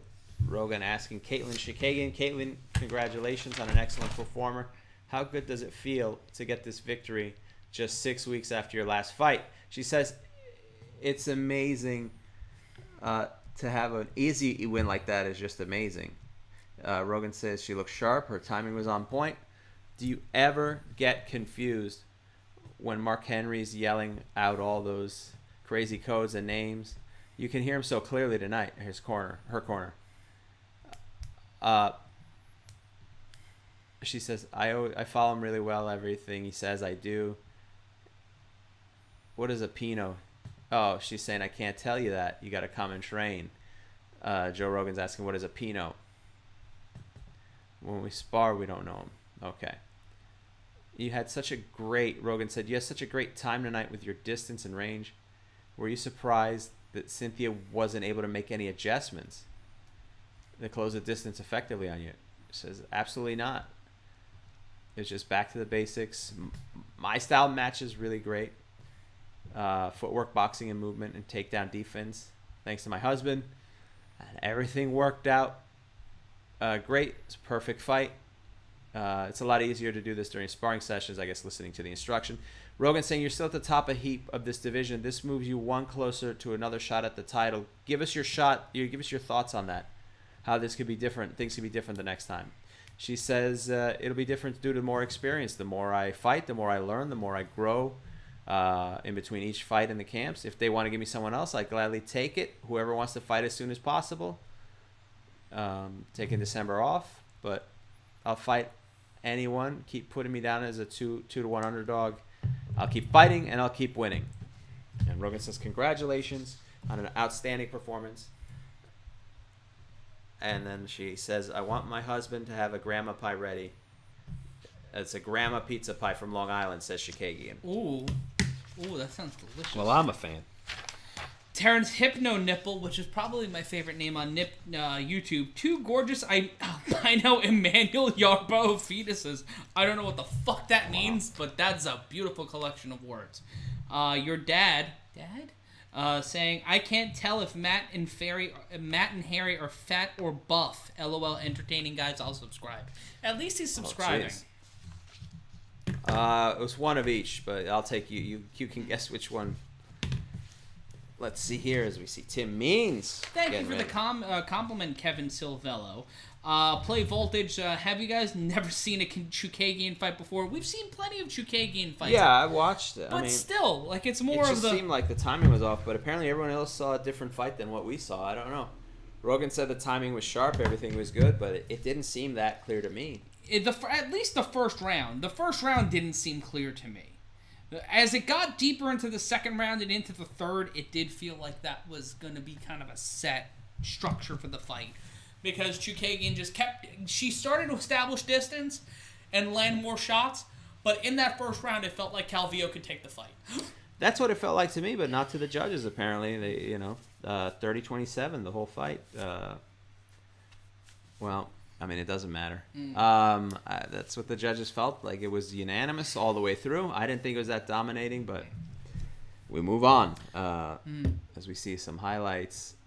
Curtis Blades will be fighting next weekend, but you know what else next weekend? I will be here on Combat Culture. I'll be joined by our friend and your broadcast partner on Catalyst Wrestling, Stephen James. A fine broadcaster. He'll be sitting next to me. It'll be a lot of fun. It's his birthday next week, too. All right. And you just celebrated your 97th birthday, yes? That's true. Well, yeah, yep. I use the metric system. So he ages in dog years. There we go. I'm still alive, and I lick my own genitals. It took me a long time to do it, but God bless DDP Yoga. Yes. Your dad asking, is that a Rollie you're wearing? No, I don't. It's an Invicta. I would never get a Rolex. I will take a Rolex, amount of money. I'll get one for free if you send it. If you would like to send me a Rolex, tweet me at mryanconsulting or DM me at mryanconsulting and let me know you would like to give me a Rollie to... gold all in my chain, gold all in my watch. That would be like how I would like to walk into 2021 with a gaudy dookie chain and a Rolex the size of Steve Mongo McMichael's hand. Oh, jeez, yeah. I've never thought about getting one. It's just crazy. I don't know. I'm cheap. What can I say? I'm poor. Yeah, so am I. I didn't grow up with money. That's why I have an Invicta. They're pretty good watches. They look nice, and it fooled this prick. Nah. Fooled this idiot. And thanks, Jay Anthony. Thank you for the nice compliment. And Jay Anthony with more nice words. Matt and Harry, you are awesome.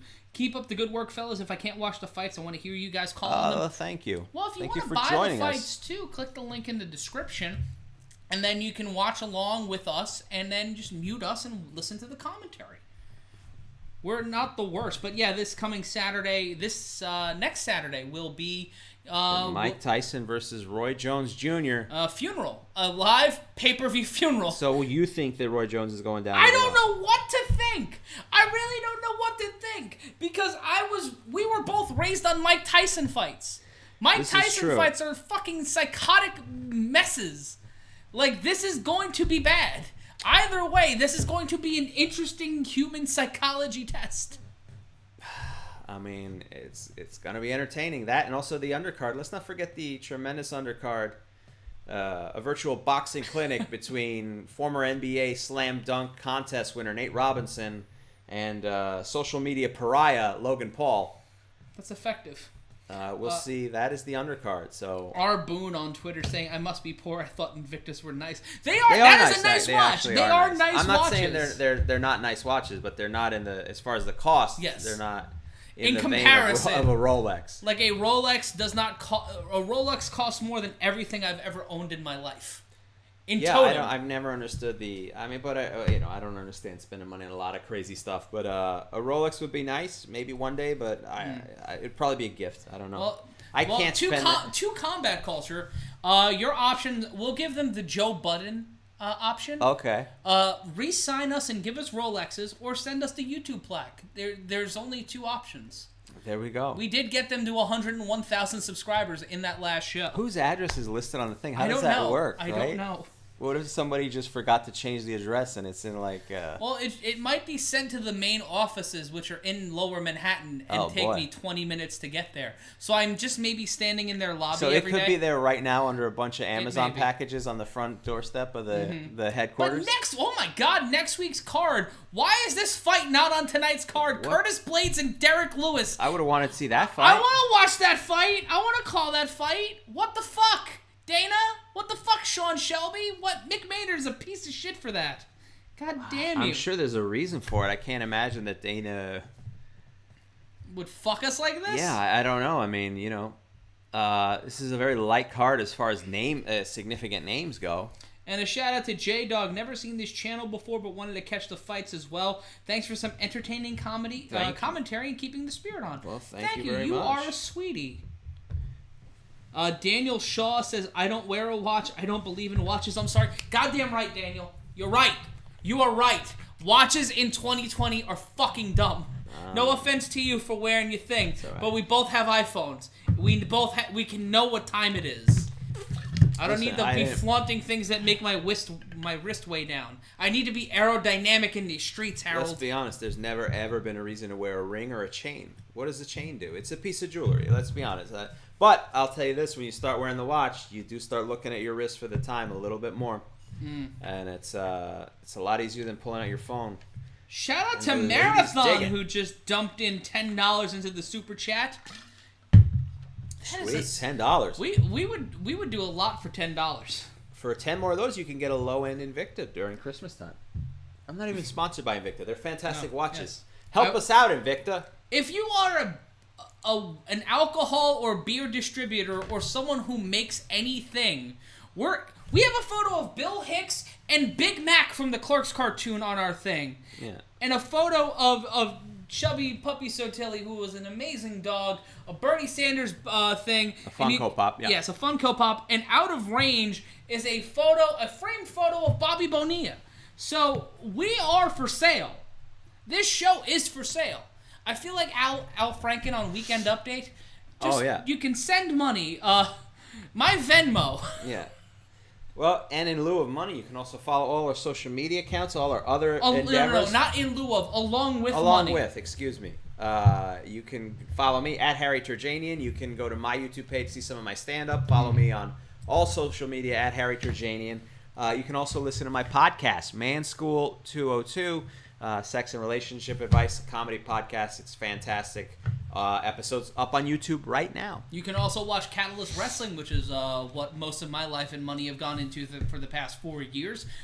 Every Saturday at 11 a.m. on Gas Digital, as well as every Wednesday at 7:30 on Fight TV. And if you live in Canada, the United States of America, the UAE, or in Saudi Arabia, you can watch us every week on the Fight Network. Check your local listings for more information on Catalyst Wrestling, and the DVD live at Skankfest featuring Harry, Ari Shaffir, Louis J. Gomez, Going Through a Damn Door, as well as current Catalyst champion Colby Corino. You can get that DVD at Walmart or on Amazon.com. Right now, Tim Means making his walk to the cage. He's 3-2 in his last 5, Harry. He's not had a winning streak since 2016. Oh, boy. His last loss was a loss to Daniel Rodriguez, who fought on the undercard of tonight's card at Rio Rancho in February, one of the last UFC cards before the lockdown in March. He's knocked out 19 opponents, 5 submission wins, and 6 wins by decision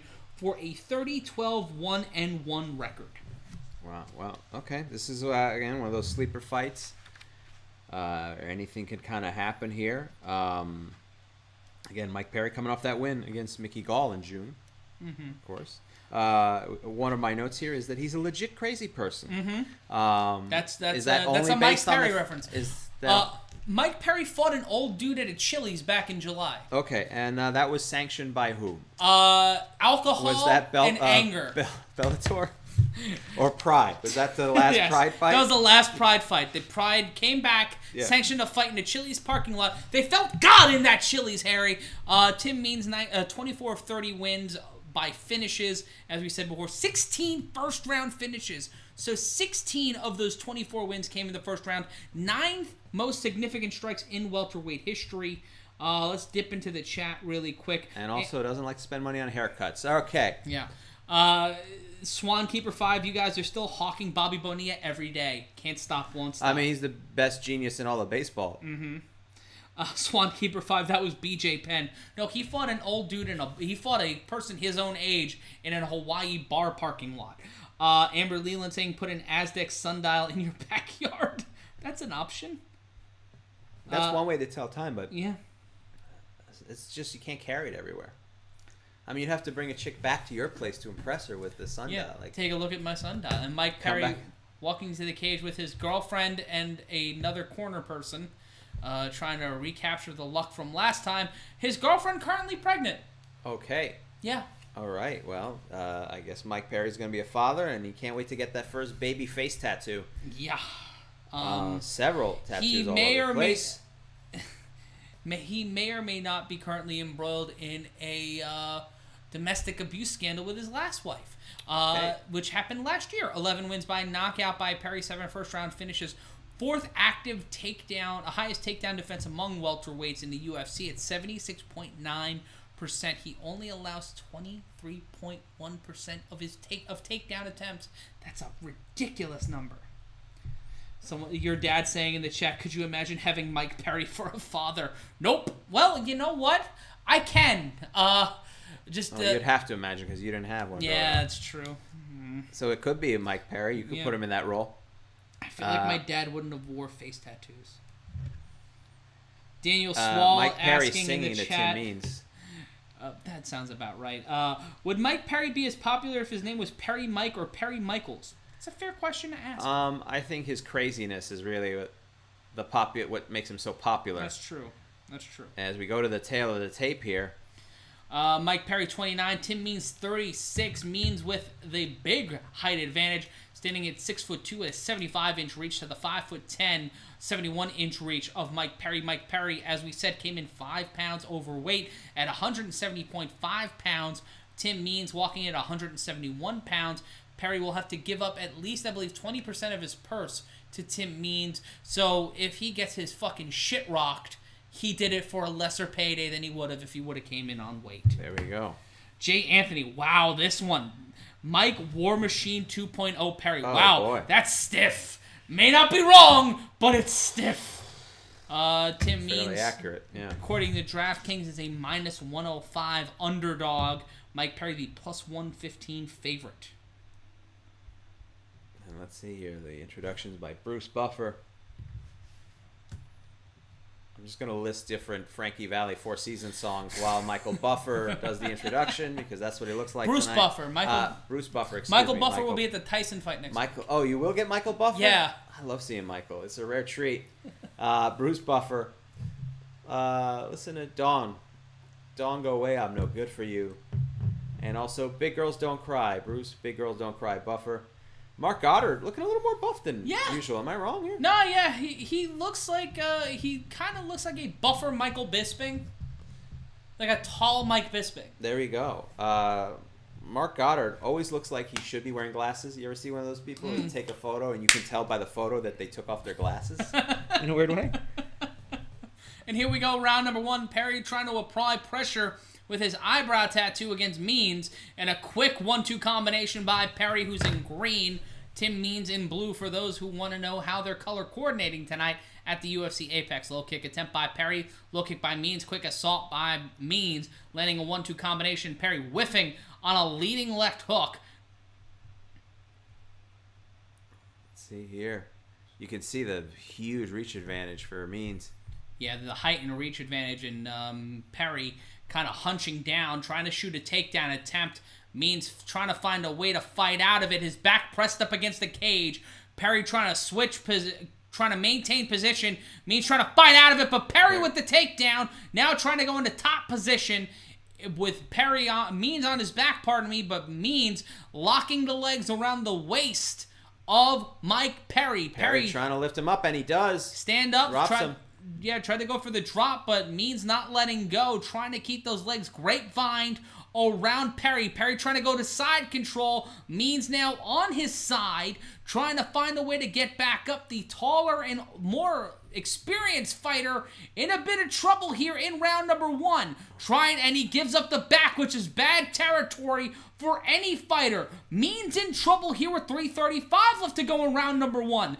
Perry trying to latch that arm, trying to go for the RNC, not doing. Now on his back, Means on top of Perry, but Perry in control here, locking the legs around the back of Tim Means. Means trying to cinch that RNC. Perry trying to lock it in. Means trying to push up on the arms. Now going back to his side. Now in the fetal position. Trying to little spoon Means with 3:06 left to go in the round. Means trying to fight out of it. Perry exerting a lot of energy. Punch to the face by Means from on his to Perry from a position of on from his below. back. Yeah, and Means just trying to make sure he can't lock Perry can't lock those arms. I was trying to articulate that, what is going on here? It's like a spider trying to eat a fly. Yeah. So far, Means has managed to keep the... Perry's trying to lock it in. It's not underneath the jaw. Means trying to push up. He's trying to use his strength to push out of it. He does, but now Perry trying to cinch in the other arm. The RNC is almost locked in, but Means pushing up at the elbow. Perry has the back of Tim Means. Could this be over with 2:22 left to go in the round? Means trying to push off here, trying to break the submission attempt. He does, and Perry trying again like a perpetual motion machine of RNCs. 2:11 left to go in the round, and Perry trying to finish this one early. Giving up the back again is Means, trying to find a way out of it, and now looking like the double fantasy cover. Means takes top position. Oh, wow. He managed to just make sure he battled the arms. Now he's got a guillotine choke on Perry. Perry gets to his feet, and both fighters back, but that has got to have gassed Means out tremendously. It could have gassed Perry out too. Both men are probably tired here with a minute 45. Fuck knows I'm blown up. And a couple combinations, some Muay Thai kicks from Means. Yeah, landed that Muay Thai knee right to the point of the jaw. Then a right hand landed by Perry now. 92 seconds left to go in the round. Means was tremendous in that defense, just making sure he battled relentlessly to keep those hands from clasping. And even when Perry was able to get the choke, he managed to make sure it wasn't underneath the chin. Very dangerous. On 2 separate occasions, it looked like he had gotten that rear naked choke. Muay Thai half clinch by Perry, landing a right knee, now landing a right jab. Leading with that right jab, just trying to pepper in shots here after a weird, confounding grapple positioning on the ground. Means found a way out of it. A wild swing from Perry that misses. Shut up. Back to the center. Under a minute left to go, shot to the body by Perry. Tried to hit the liver with a right hand. Now Perry against the cage. Means missing with a kick. Right hand missing by Perry. Perry's back to the fence. Means controlling the octagon, but Perry now pressing. That's a lot of plosives. 38 seconds left to go in round number 1. And here we go. Both fighters just kind of gassed here, just trying to throw some punches to get something going here, but neither wants to make a mistake. With 25 seconds left, they're both fighters at the center of the cage, exchanging some light punches, if I should say so. Left-right combination by Means to the face. All right, that's a little bit more action. A front kick from Means. Oh. Kick to the leg by Means. Means trying to steal the end of this round. Perry throwing a flurry of punches. Kind of looking like Pampero Firpo in the face without the hair. Kick to the body missed by Perry, and that'll be the end of round number 1. That was a motherfucker of a round. That was crazy, and we see the highlights here. Some great technique from Perry in the beginning to sweep the leg and flip him over, and then a couple situations here where you thought he had clinched that rear naked choke on Means, but he managed to sneak out of it. And then once they were up, some more shots to the body from Perry, and here we go into the corner, Tim Means' corner. Keep ripping him apart, says Means' corner.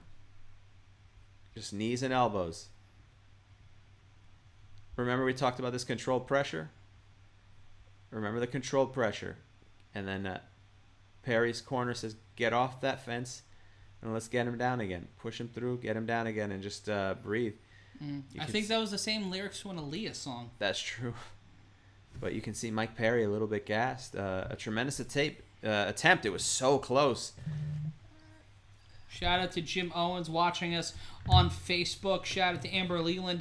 Gino Hero saying, nice reference to an Argentinian wrestler. Well, why not? Jay Anthony, someone's cornering Perry, but of course his girlfriend is there.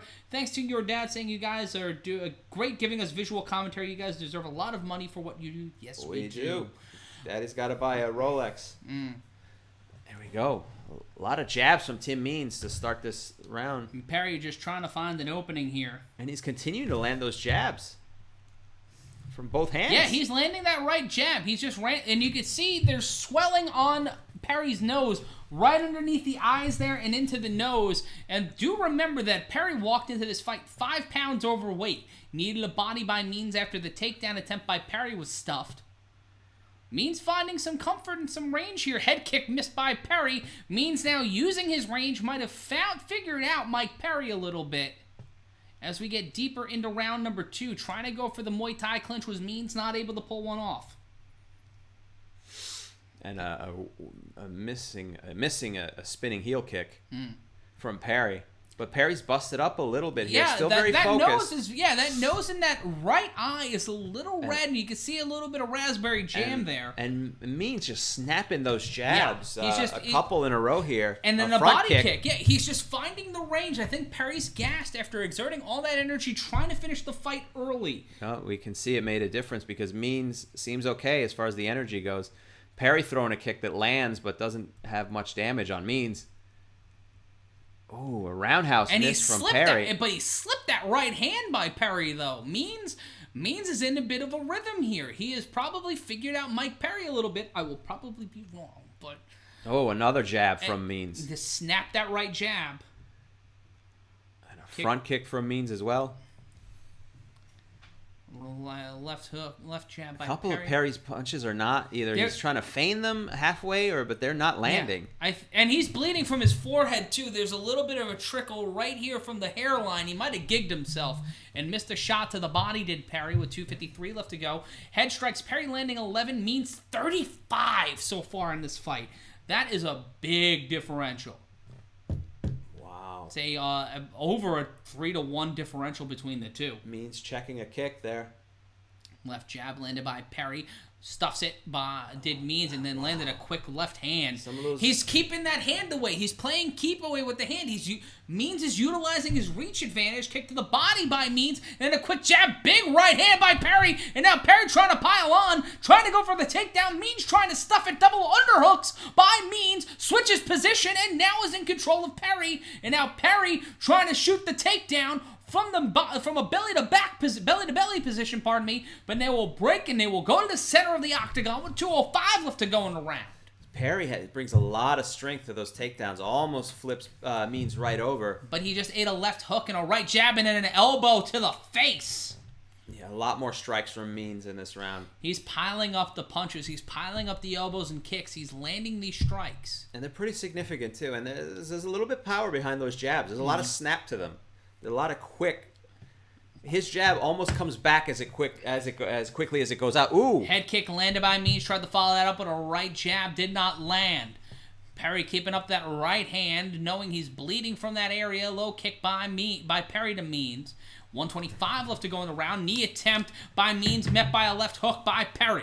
Perry trying to stay consistent. Uppercut missed. He'll eat fence as Means Olay bullshits him like a Roger Dorn liner up the line. Left hook followed up by a right hook by Means. A minute 8 left to go in round number 2. Let's see here. A lot of focus from Means. At this point, is winning this second round pretty handily. And I think it was a smart move for Perry to go for a takedown. Some more combinations from Means. Oh, an uppercut. That was an uppercut elbow. He dragged his forearm up the face of Perry. Perry landing shots at will now, trying to pile on the punches with 42 seconds, trying to steal this round that has been won by Means so far. Right hand not landing by Perry. Significant strikes in the first round. Means landed 26. Now he's landed 37. Perry's landed 12 and 20. So both men have increased output, but Means 11 more significant strikes landed in round 1 than in round 2 than round 1. He has found a rhythm here. And a lot of focus. You can see the focus on his face. Yeah, good rhythm here. Perry throws out a missed punch here. 10 seconds left in this second round. Perry's going for something and then nothing. Pulls away. It seems like, a knee and a jab for Means. Quick right jab by Means, and that'll end round number 2. Jabs are so quick. They come back as quickly as they go out. He has a great snap on the jab. Yeah. Let's take a look at a replay here. That quick jab and then a body kick, but finding that jab again, Means found his reach and his range in this round. Those strikes are so quick. You see the highlights, a roundhouse punch from... and the elbow from Means. As we see the highlights again. Now let's see the corner. Perry's corner. Let's be first. Shout out to Trevor McDaniel watching us on Facebook. Appreciate it, homies. Couldn't watch it down in Arkansas. Hurts my soul. Well, we're glad. Jim Owens watching while driving a taxi tonight. Oh, okay. Studied at SUNY Potsdam. Shout out to the SUNY CUNY system, which I am a here we go. The strikes absorbed. 50 to the head from... Perry's has absorbed 50 strikes to the head, 14 to the body, 6 to the legs. As we go to the third round, brought to you by my debilitating alcoholism. And if that nose isn't broken, it's on its way to being there. The swelling is just... It's starting to go up on Perry's face. For me right now, it's 20 to 18 for Means. Shout out to your dad from Arkansas and ACook_MI. Saying we appreciate your descriptive commentary. Might be the best on YouTube. Thank you. We appreciate it. Low kick by Means. Shout out to Charles Danes watching us from Delaware. And Means trying to sweep the leg. His back is pressed up against the octagon. Quick right hands. Let's see, Perry trying to again go for a takedown. Uses the leg properly to flip him over, but Perry... and now trying to take the back off of the takedown. Means getting back up to both legs, up to a vertical base. Trying to get out of that belly to back positioning. Switches it to belly. Double underhooks by Perry. Means back against the fence. Trying to find a way out of it. Perry bleeding still profusely. Just a little, not trickling. And then eats a right hand by Means, who finds a way out of the grapple. And now back standing with Perry's back against the fence with 4:07 left to go. A right uppercut landed by Means. You know what Perry lacks in the size advantage, he makes up for with the strength. He's able to, it feels like he's muscling Means when he grabs a hold of him, and you get the sense that at any point if he grabs him, it could be really dangerous for Means. And that might be the only strategy for Perry to win this, to be honest, because he's losing as more jabs come from Means. A gut punch from Perry. Another jab from Perry. Perry landing some good punches here in this third round. Means starting to look like he's tiring out a little bit here. Those punches don't have the snap that they had in the first 2 rounds. Both fighters to the center of the cage. Means trying to feint him, trying to get reach again. Throws a couple of rights, eats a right from Perry to the face. Throws a right hook right to the face of Mike Perry. Means trying to hold on here and probably take a win here against Mike Perry with 3:06 left to go. Right now, he's just got to avoid that pressure from Perry that he faced in the first round. Those grapple attempts, that takedown attempt, it turned into a whole big problem for Means, who took that second round. That first round's a bit of a toss-up. I would probably give it to Perry. I did say it was 20 to 18, but it's probably 19-19 now. as we head into round number 3. And now both Rock'em Sock'em roboting each other, just throwing left and right straight to the face. Perry just absorbing shots here from Means. Lands a right hand, eats a right hand and then a left hand. Uppercut by Perry. Perry just trying to throw shots here and land, but he's eating his own shots too. Trying to turn this here into Hagler-Hearns, trying to turn this into 7 minutes of hell with 2:20 left to go. Trying to make this matter. It's back and forth, and Means goes for a takedown. Means shot for a single leg, did not land it. Perry's back against the fence. Means needs to find a way out of here and try to get it back to and just try to find shots to land on the center line.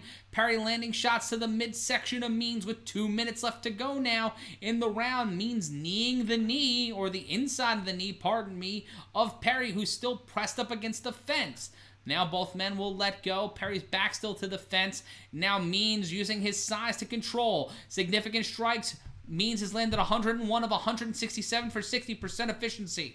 Perry has landed 50 of 120 for 58% efficiency. It has been a back and forth fight here, but Means has been landing the more strikes, has been more efficient in his striking, and Perry has been looking the worst for it. And his face looks the worst for it. It is starting to swell up there above, not just above, on the right eye and the nose. And both fighters kind of spent going back to the center of the cage. A front kick from Means.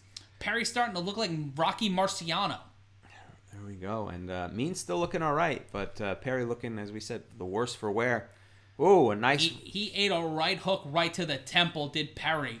Means landing a left. With a minute left in this fight, trying to maintain the strategy. Just now, he's got more strength in those jabs again. Those look like forearms landed to me, Harry. Now landing a few strikes, and a knee pushed away by Means was Perry. 43 seconds left to go. Trying it. 45 significant strikes landed in the round by Means. 26 by Perry. Low kick and then followed up by a left jab. Perry was just eating those shots and going forward. For me, this is Means' fight to lose. He's got to maintain control for the next 30 seconds. Nice high kick to the chest, followed by a left jab. Shout out to Calvin Figueiredo from Orlando, Florida, watching us tonight. 19 seconds left to go in the fight. We are going to go to our second straight fight, going to the scorecards, Harry. And this one has been, as expected, a confusing and confounding fight between two unique fighters in the UFC. Perry trying to pile it on in the closing moments, trying to steal it, trying to walk off here, and we will end with a Rock'em Sock'em Robots, and we will go to the scorecards in a sign of respect from each fighter.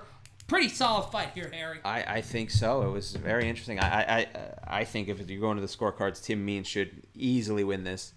The face of Mike Perry looks terrible. And let's see the highlights. And look at that. A left hook by Tim Means. Some jabs. Another hook from Mike Perry. And this just went at it for about 20. It feels like 30 seconds. Probably 10 seconds of just back and forth action. Hooks and jabs. Hooks and jabs. It was a fairly pinata of a fight. Yeah, it was a back and forth fight if you looked at it from an objective standpoint, but when you look into the stats and as they break it down throughout the fight, Means was the one who was the most consistent, landing the most shots.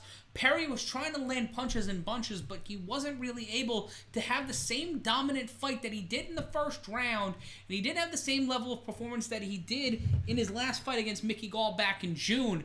And if you look at Mike Perry's face, he looks bad. He looks like 10 miles of bad road. Here we go. Bruce Buffer, ladies and gentlemen. After 3 rounds, we go to the judges' scorecards for decision. The judges score the card 30-27, 29-28, 29-28, and 29-28 for the winner by unanimous decision, Tim Means. Tim Means getting the win 29-28. A unanimous decision victory for Tim Means.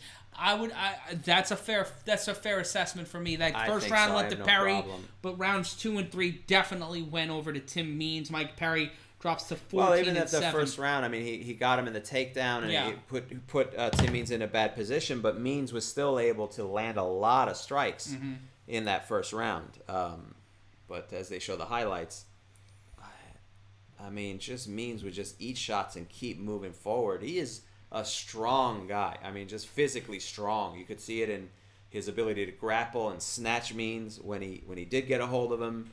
And Means wasn't able to shake him off at times. A very dangerous situation. And if we look at the post-fight stats here, Perry had 1 takedown. Significant strikes, 73 by Perry, 127 by Means. But look at ground control time, Harry. 210 for Perry and 6 seconds for Means. And all of that, I believe, came in round 1. That is somewhat deceptive, and to some extent, I mean, well, it was a dangerous situation for Means. At some point, he was gonna find himself in a guillotine. Yeah, and you don't judge the entire body of the fight. You judge round by round. Yeah, of course. Yeah, fair enough. Yeah, and Joe Rogan interviewing him saying, "Congratulations, this was such a contrast in style between you guys. You used technique, and Mike Perry tried to bulldog you. Was this fight everything you expected? Everything minus him missing his weight," says Tim Means. He's a durable guy, and the best thing to do was to cut him up.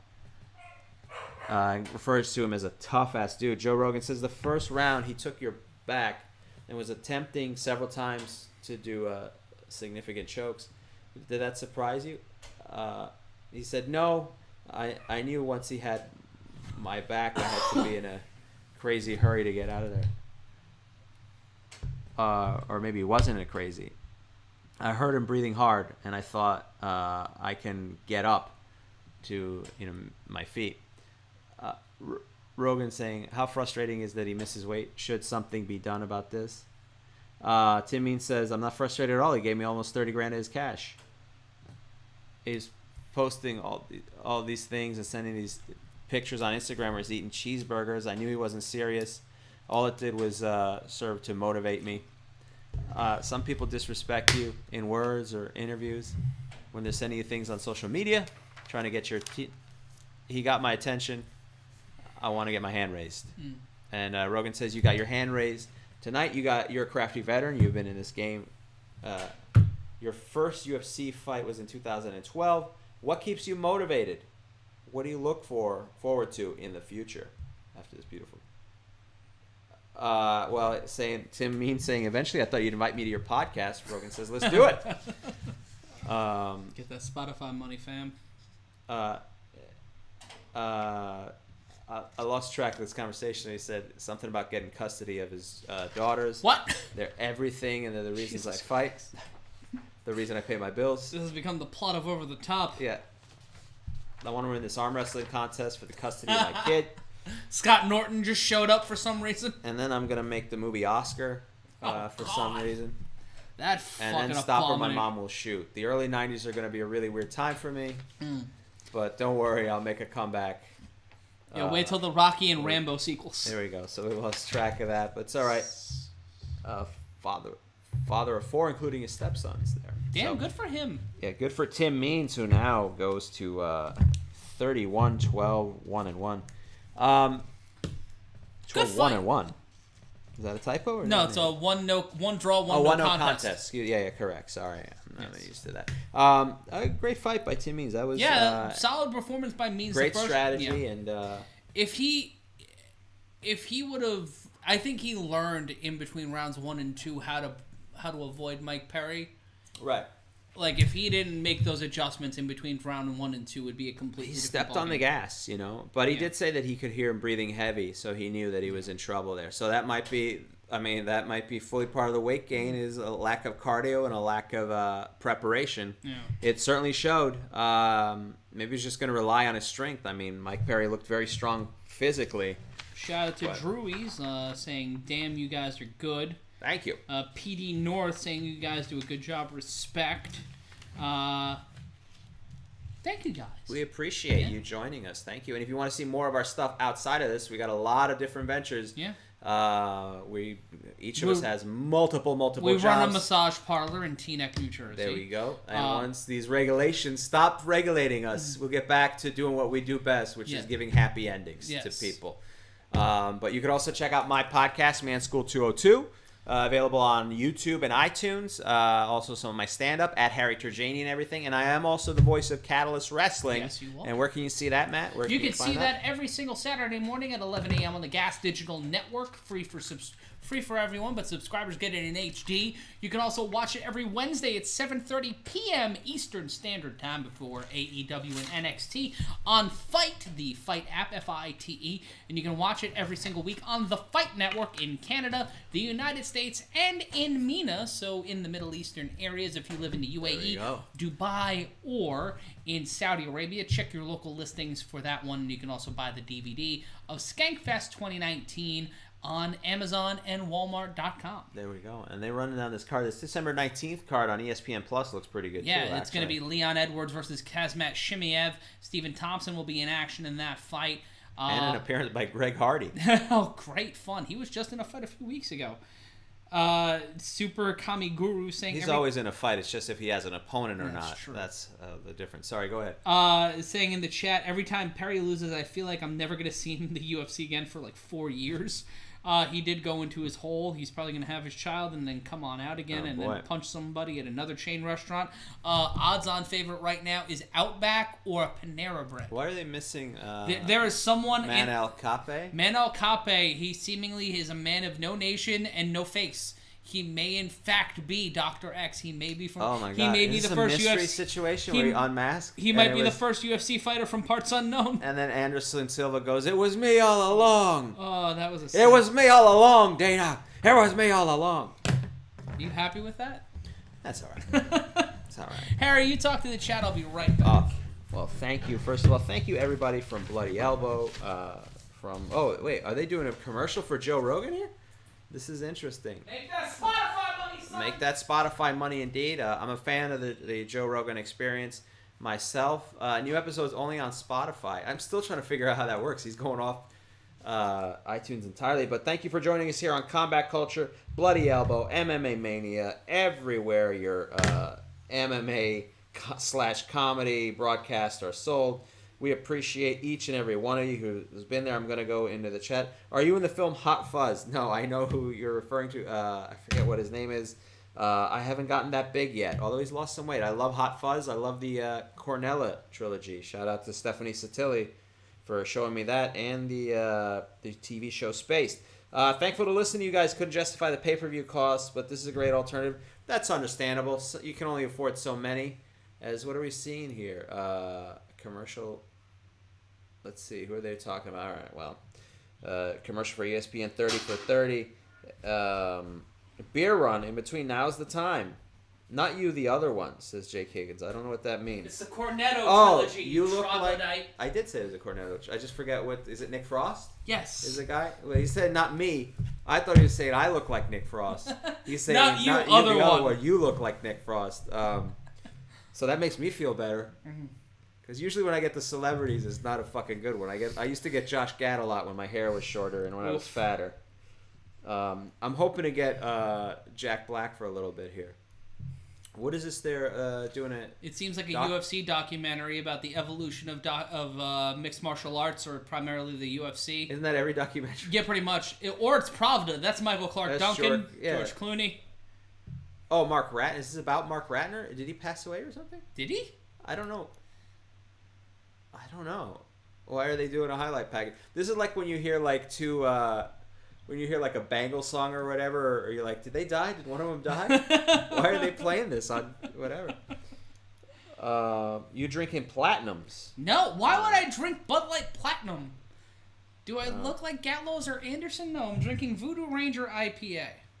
Matt Ryan does look like that guy from Hot Fuzz. I haven't seen Hot Fuzz in a while. Did I say it wrong? Cornet? You got it wrong. What is it? I think you said Cornette Trilogy. No, it's not the Jim Cornette trilogy. Goddamn motherfucker! Oh, is he going into the Hall of Fame? Is that what this is? That's awesome. Good for him. Oh, that's great. Yeah. Oh, he's just... Oh, now they're showing him watch. I love the videos when they show people watching it. It is insane to me how it took so long for the UFC to get inside Madison Square Garden. Well, it was an argument with about the culinary union in Vegas, right? In a weird domino effect. That was because the Fertitas owned Station Casinos, and that turned into a whole fucking deal. Didn't that guy end up going to jail or whatever? Or doing time or tax evasion? I don't know, but I do know Rosie O'Donnell's brother, who was in the who was a New York State legislator, was not a big fan of it. Oh boy. He equated it. He equated it to homoeroticism, and he is an openly gay man. It was a weird. It was a weird deal. It was a weird deal. Since when has that stopped anything in New York City, though? I don't know. Some of our best stuff is homoerotic. Some of our best ice cream, Big A ice cream. The New York Knicks. Pro wrestling sold out Madison Square Garden for years, and I have given my life to pro wrestling. All of our parade floats. Yeah, it's true. And I don't just mean the Pride. I mean all the Thanksgiving Day parade floats. That's true. You watch that big Garfield. You tell me there's not a little bit of swing, and there's nothing wrong with that. I'm proud. I'm happy to say it. And to the people asking in the chat, Torker88 and Pixruz asking, are we calling the Tyson fight? Sadly, Harry will not be here. Harry will be out of town, attending a cat convention. I will be calling the fight with our good friend and the voice of Catalyst Wrestling, Stephen James. He'll be joining us next Saturday night. That and the undercard of Logan Paul versus Nate Robinson. But yeah, you'll be here next week for that. God, I wish I was watching that, but unfortunately, I get emailed press releases about it. Let's take a look at the card for next Saturday night. And shout out to Mark Ratner, who's in Nevada Boxing Hall of Fame, the International Boxing Hall of Fame, the UFC Senior Vice President of Regulatory Affairs, going into the UFC contributor wing for the Hall of Fame. Well, I wanted them to do like a celebrity wing like the WWE does. You know? So, I mean, it can't be Kid Rock every year, can it? No. I guess him, and I want one for The Undertaker. Yes. Let's take a look at the card for next weekend as we call the action for you. He said Cornell or Cornello. Cornetto. Cornetto. It's Cornetto. Cornetto. All right. Sorry, I don't know my British We are both idiots. Yes, no, I should have got that right. I don't know what's wrong with me. But for the WBC frontline belt, because the WBC belt that they made for this? Yeah, because the WBC just makes belts for no goddamn reason. The frontline belt? Yes. Is that a flea medication for dogs? Yes, it is the Mike Tyson, who's got a record of 50-6, going up against Roy Jones Jr., who is 66-9. And Nate Robinson making his pro boxing debut at a cruiserweight 6-round fight. Against the veteran, Jake Paul. Veteran and amazing hip-hop artist with that everyday flow. Badu Jack will be taking on Blake McKern in a actual boxing fight. Vidal Riley will take on Rashad Coulter. And then there's an undercard of actual boxing fights that no one really cares about. No offense to them. It's just, no offense to them, but we're here for the freak show. Yeah, we're here for the freak fights. God, I wish Pride existed now. And also, I heard at some point Gallagher is going to smash several watermelons throughout this thing. You know what? If they put the money together and both of us pass COVID tests, I'll fight Gallagher on that card. This is halfway to bringing back Circus of the Stars. Well, you remember celebrity boxing, right? Celebrity boxing, yeah. There's not. You know what? It's so weird with social media. I thought there would be more of that. Yeah. And it just has. Well, there is celebrity boxing that does happen. I just thought there'd be so much Matt Wolf fought Screech. Yeah, I do know. Well, these people don't know who Matt Wolf is. Yes. That's more of a thing of like a friend of ours. Yeah, someone we know who works ring crew on our show. Who may or may not have done the job for Dustin Diamond. May have put over Dustin Diamond reluctantly. He jobbed to Screech. He may have given. You're saying that he gave Screech the rub? Yeah. No, that's not the rub. That's putting him over. I'm sorry. Excuse me. As we see the flyweight rankings, of course. And we're coming up for our co-main event of the evening for the UFC Women's Flyweight title, and it's midnight, so we might be out of here by 1 o'clock in the morning. Let's see. Not if the UCFC has anything. They know how to fill time. I have a feeling that guy, if some of these fights didn't end early, that guy might not have gotten into the Hall of Fame. That might have been a... That was all contingent on... Quick, who's around here? Who can we throw in the Hall of Fame real quick? There's a guy who does sells the concessions. Throw him in there. And the fight will begin on... people asking when the fight is for Tyson and Roy Jones Jr. You'll be joining us at 8:45 on Saturday night, next Saturday night at 8:45. So join us for the Starcade of the Fakakta fighting. Tyson versus Jones. I'm calling it Fuckcade. Fuckcade? Fuckcade. It's weird because you also refer to it as Fuckade 86. The which Price of Glory? doesn't make sense except that it's it's fucked up. It's all fucked up. It's fucked up that an Olympic gold medalist and Mike goddamn Tyson need to fight. Tyson versus Roy Jones Jr. I'm all fucked up. It's weird. Why would they use a George Lopez slogan like that? And Olive is offended there are no dogs announced on the card. You wait for celebrity dogfighting. Yeah. The show I pitched, which so far is not getting any traction. I thought the Animal Planet would love it. No, you thought it would be the Puppy Bowl for boxing. You were way off. You were way off. Let me see. Valentina Shevchenko. Jay Anthony in the chat asking, "What's your dream celebrity death match?" Whew, that's an interesting one. God. All right, let's see. Dream celebrity death match. I do want Gallagher to get a hold of his brother, Gallagher versus Gallagher 2. Yeah. For the ultimate winner gets to be the only Gallagher contest would be. And then I'm trying to think. You know what? Actually, that also brings up Liam and Noel Gallagher. Ooh, that'd be a good one. That would be a good one. For me, it's the Fell Dog versus the Hamster, the battle of the two Corys. Oh, really? I feel like that's not possible. Corey Haim is dead. But I still, if we were able to see that fight, I feel like that would be... You wish he was alive so Corey Feldman could kill him? No. I feel like the Hamster would win. I think he's got all that repressed energy. He had all that energy. I have one. Probably Opie versus Anthony. Ooh, that'd be a good one. To settle this. Nothing like two middle-aged Long Islanders fighting. It just sounds like a Saturday night in West Hempstead. You say that, but when Anthony comes out with the rebel flag to Freebird... he would be singing. Tomorrow. He'd sing himself to the ring. Oh my God! Oh, his brother Joe playing one of those flying V guitars. It's a reenactment of the opening to Rocky IV. Anthony's dressed Except living in America, it's just Freebird. Yes. And he's dressed up like Colonel Sanders. Oh, here we go. What are they? It is time for the co-main event. Yeah, it's time for TNT the walkouts. By AC/DC, and that is that can only mean one thing. This is the entrance for Jennifer Maya. References you and I have been trying to run away from for a decade. Oh my goodness! You can't. You and I have tried to define ourselves outside of what we did in our late teens, early 20s, but it keeps coming back to us because we're assholes. Jennifer Maya from Curitiba, Paraná, Brazil. Making her way into the cage. Is she the number 3 ranked? I thought she was number 6 for some reason. No. I read that wrong. Number 3 ranked, Jennifer Maya. And coming into AC/DC's TNT. Are you Bon Scott or Angus Young?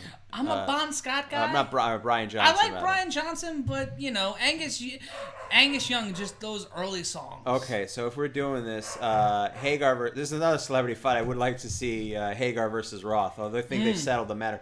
You a Hagar guy or Roth guy? I'm a Roth guy. I'm a David Lee Roth guy. Yeah. I've never been I don't get people who are Hagar guys, but... They like the poppier stuff. They like the hits. I don't know, man. That Hot for Teacher music video is everything that Van Halen is. Yeah, the Van Halen sound is the Lee Roth sound. Fair enough. Stones, Beatles. Beatles. There we go. Joe Doxler, thanks for the stream, guys. Can't watch tonight, but he has Valentina in the 3rd by KO. I don't think anyone has Maya. That's a fair assessment on that. I mean, this is what happens when you tear through the division. This is her 17th year in a row as Valentina Shevchenko. That's got to be a record. Yeah.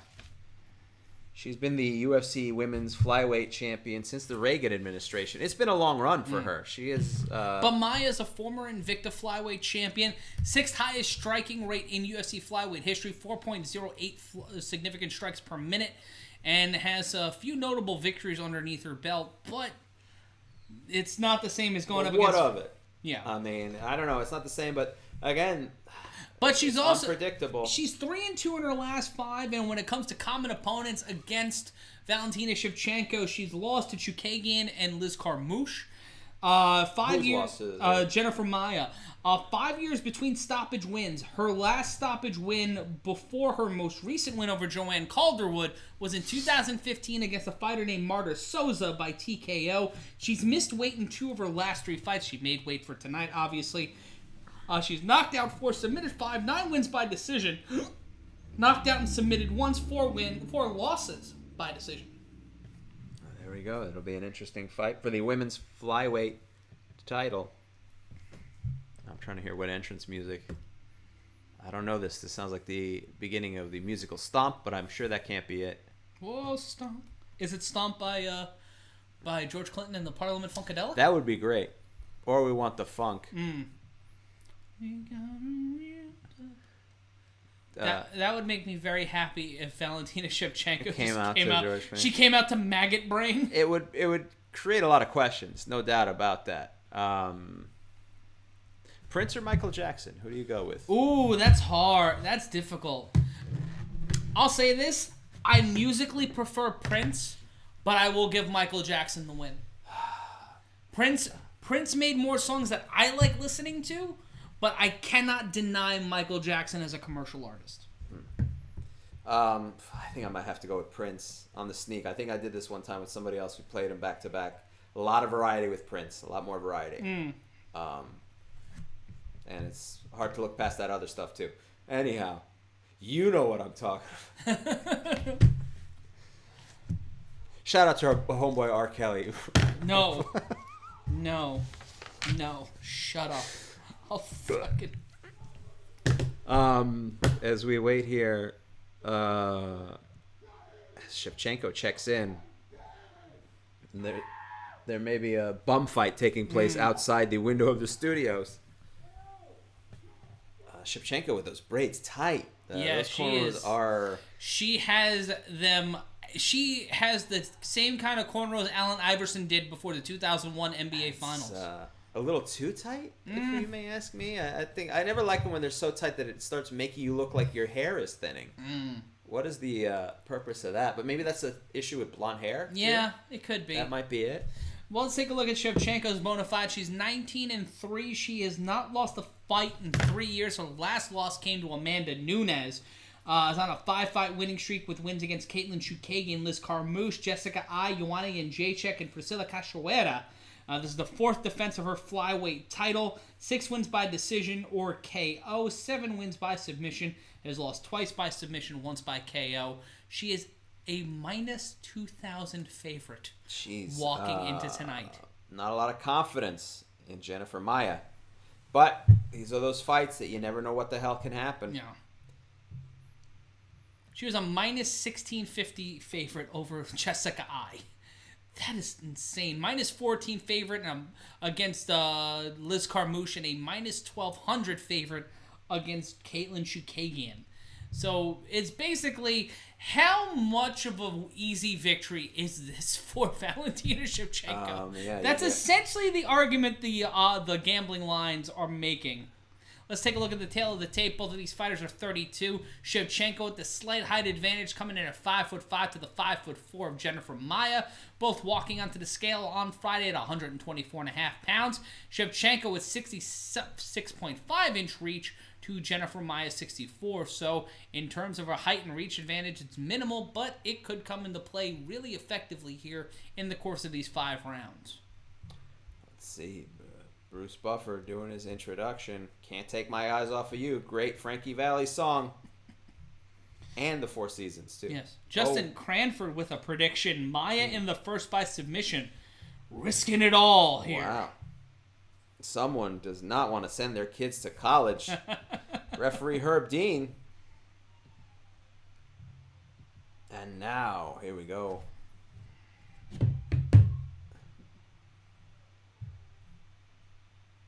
You know, not having fans there it has not affected my viewing experience. That's yeah. Well, we're watching it. We're watching it from a different perspective. Fair enough, but she's a plus 950 underdog. Maya. That's you're better off betting that Kanye West will say something crazy. Someone saying in the fight that R. Kelly and Kanye is a dream death match. Oh, R. Kelly and Kanye. I mean, That's not fair. I definitely, even though I don't like Kanye West as a person, I want to see him. I basically want to see anyone beat the fuck out of R. Kelly. He's a lunatic and a creep. Yes. Shout out to Jack Riches watching us from the UK, where it is 5 o'clock in the goddamn morning. Jack, what's wrong with you? You gotta really love people hurting other people. That's the common death. Jay Anthony saying, Maya coming out to Why Can't We Be Friends? Oh, jeez, yeah. Yeah, not since Homer Deep took cut. out... Deep cut. Took on Dredrick Tatum. Took on Dredrick Tatum. Has there been such a one-sided fight? I know Roy Jones is going to come out to his rap song, but if he came out to Why Can't We Be Friends, that would be hysterical. I would flip the table. And another great appearance by Michael Buffer. Yes. Who was fantastic in Don't Mess with the Zohan. Why do you keep talking up that movie? It's just the only movie I've seen him in. He was great in it. I was pleasantly surprised by how good he was in it. Oh, wow. They're doing the audio here? Have they been doing this whole time? Well, it's a title fight, so yeah. Oh, there you go. Herb Dean, mic'd up. Jack Rich is working at a power station. Shout out to you, my man. An actual power station or like the band? No, I think okay. Yeah. He's got a gig with the power station. He's actually a member of an MC5 cover band. Oh, wow. That is heavy work, my friends. Shevchenko, with an intense look, already looks like her lip is busted. The fight has not started. But here we go. Both women standing in the center of the octagon. Low kick by Shevchenko. 5-round fight for the UFC Women's Flyweight Championship. Coming up on our main event. Head kick by Shevchenko. Barely landing. Left shot by Maya to the face. Not landing to Shevchenko. Trying to create some pressure here is Maya. And we got a rock 'em, sock 'em. Quick 1-2 combination by both fighters. Shevchenko getting the better of the two fighters, who's got a pistol tattooed on the side of her body. Shevchenko landing the takedown in top position. Legs grapevined by Maya around the midsection of Shevchenko. Let's see here. Both fighters trying to gain control. Shevchenko on top, but Maya trying to wrap those legs around the waist to maintain that grip, and she does. Adjust a little. Oh, a shoulder check. She's going for the Connor Cowboy route from the top position. Shevchenko driving that left shoulder into the jaw and nose of Maya. Continuing to do it, almost saying, if you're going to keep me in this position, I'm open. open. Maya has the arms wrapped around. She's got a weird butterfly effect, and now trying to go for a submission from the bottom, wrapping the head of Shevchenko from the back of the neck, has the legs grapevined around her. Maya from bottom position trying to take the victory here. Shevchenko trying to get out of this grapple position, still moving, punching to the ribs of Maya. We might have something pretty solid here between these two fighters. We might have a closer fight than we anticipated, Harry. But Maya pinning the arms down to Shevchenko, and now just basically laying and praying, trying to control from the bottom here. Yeah, I mean, it's an interesting fight. I did not expect this so far, but Maya trying to maintain control here. I don't know if it was so much a submission thing, it was just trying to get her to stop striking her with the shoulder. But every time she grabs the neck to bring it forward, Shevchenko just slams the ribs with a hammer fist. Just trying to maintain position here. And we still have 3 minutes left in this first of 5 championship rounds. Almost like Maya trying to figure out how she's getting out of this. Maya pinning down the left wrist of Shevchenko with her forearm, and an elbow attempt by Shevchenko not landing on Maya. Maya now treating Shevchenko like she is a tree and Maya is an ocelot, but in the bottom position here. Just trying to control from the ground. And Shevchenko breaks out of it for a second, lands a quick punch, and Maya once again wrapping her arm, her left arm, around the neck of Valentina Shevchenko. Let's see here. So far, more of the same here. Some slow patience by Shevchenko, not in a hurry to go anywhere. And lands a head punch. And another rib shot Shevchenko lands on Maya. Head to the ribs, to the head to the ribs. Shevchenko's got to find a way out of this position. She's remained active. She's remained impressive here, landing strikes. But Maya's been able to just kind of restrain her, kind of straitjacket her through the majority of this first round. There you go, squeezing the ribs here. And more punches by Shevchenko. So not only maintaining control, but also landing a huge amount of strikes. And Herb Dean not stopping this at the moment because there is activity from both fighters. Mm-hmm. And let's see, it is some grappling. Shout out to Dr. Pig watching us over in New Zealand, where it's 6:30 on Sunday evening. Well, that's a more sensible hour. Yes. It's a more sensible hour to watch people beat the hell out of each other. And under a minute now in round number 1. Nothing really has changed here. Shevchenko still in top position, but Maia just switching her legs from the top of Shevchenko's hips to the bottom. And Shevchenko's controlled the ground for 3 minutes and 36 seconds. But would you consider that ground control time if Maia's been the one just stifling Shevchenko? Well, I mean, that was the initial situation, but since that point, the latter half of this control has been a lot of strikes from Shevchenko. She's maintained ground control, and she's landed, I think, a lot more strikes in that second half. And let's see here.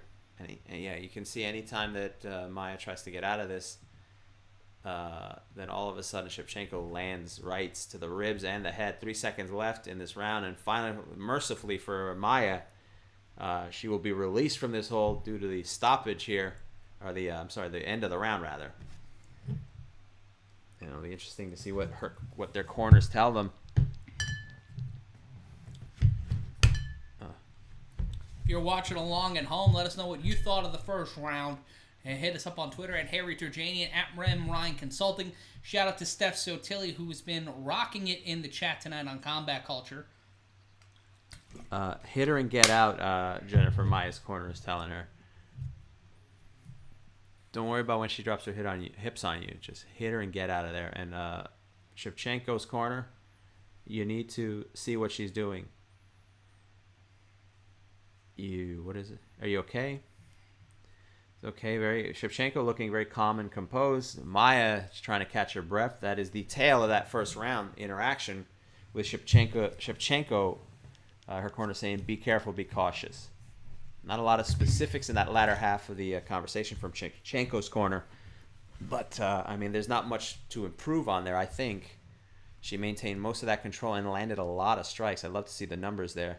And we'll probably see that in a second as round number 2 starts inside the UFC Apex in our co-main event. Spinning back kick to the midsection, and Maia going again for a takedown attempt. Shevchenko stuffs her, presses Maia up against the octagon, gets the takedown, and once again lands top position.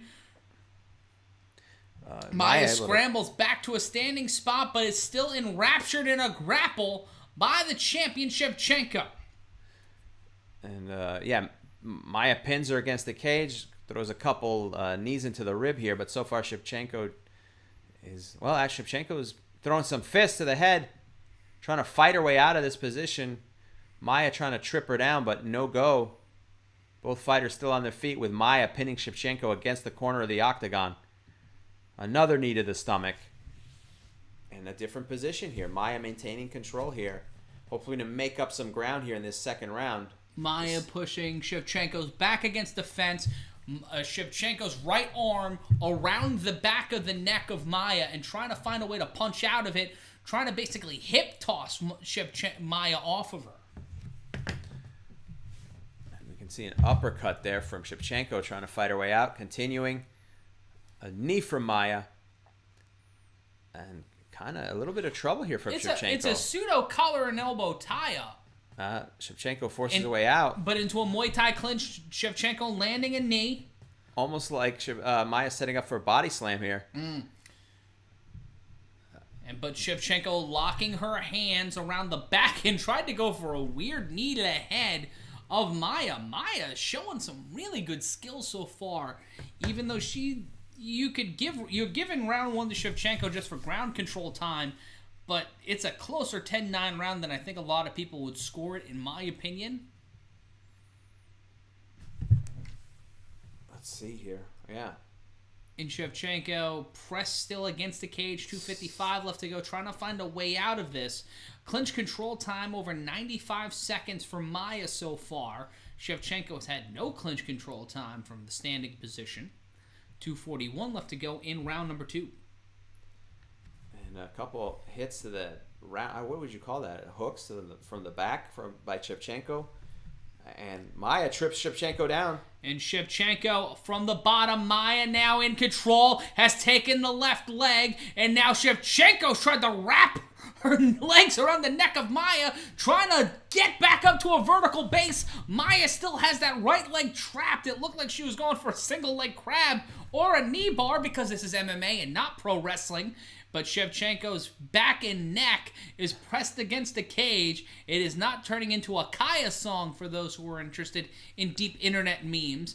But Shevchenko has lost a bit of momentum here in round number 2. But so far, Maya's round, definitely. Yeah. And Shevchenko in a very precarious position here.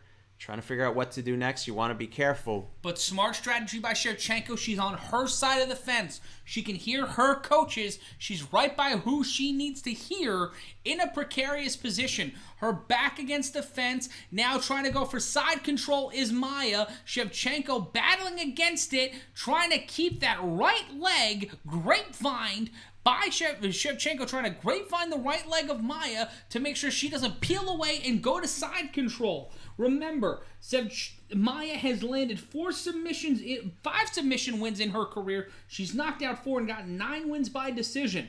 So the deeper this fight goes, it is better for Maya because she's won more fights by decision than Shevchenko has historically. Shevchenko's only won 6 fights by decision. Now Shevchenko spins her way out of it, pushes off the cage, but Maya goes right back on top. But she's still in top position, Harry. Now on Shevchenko on her back, grapevining the legs around the stomach and back of Maya, and now trying to go for a triangle. She's got the triangle locked in for a second. Maya slips out of it. 43 seconds left to go, and Shevchenko tried to sneak in a triangle, but now is once again grapevined against the midsection of Jennifer Maya. And the shoulder of Maya is pinned against the face of Shevchenko. Shevchenko has to move it to try to breathe here. That's hindering her breath. And this is 2 different fights, completely opposite. A 4:29 control time in round number 1 for Shevchenko. 9 seconds for Shevchenko in this round. 4 minutes by Maya. Completely flip-flopped in this round. If Shevchenko pulled off that submission, that would have been one hell of an upset win in a round for Valentina Shevchenko. We're not used to seeing Valentina Shevchenko in a position like this, and we will end round number 2 with Valentina Shevchenko taking what I think is a 10-8 round. Losing a 10-8 round. Yeah, it's 10-8, 10-8. It's tied right now, in my opinion, 18-18. I would agree with that assessment here.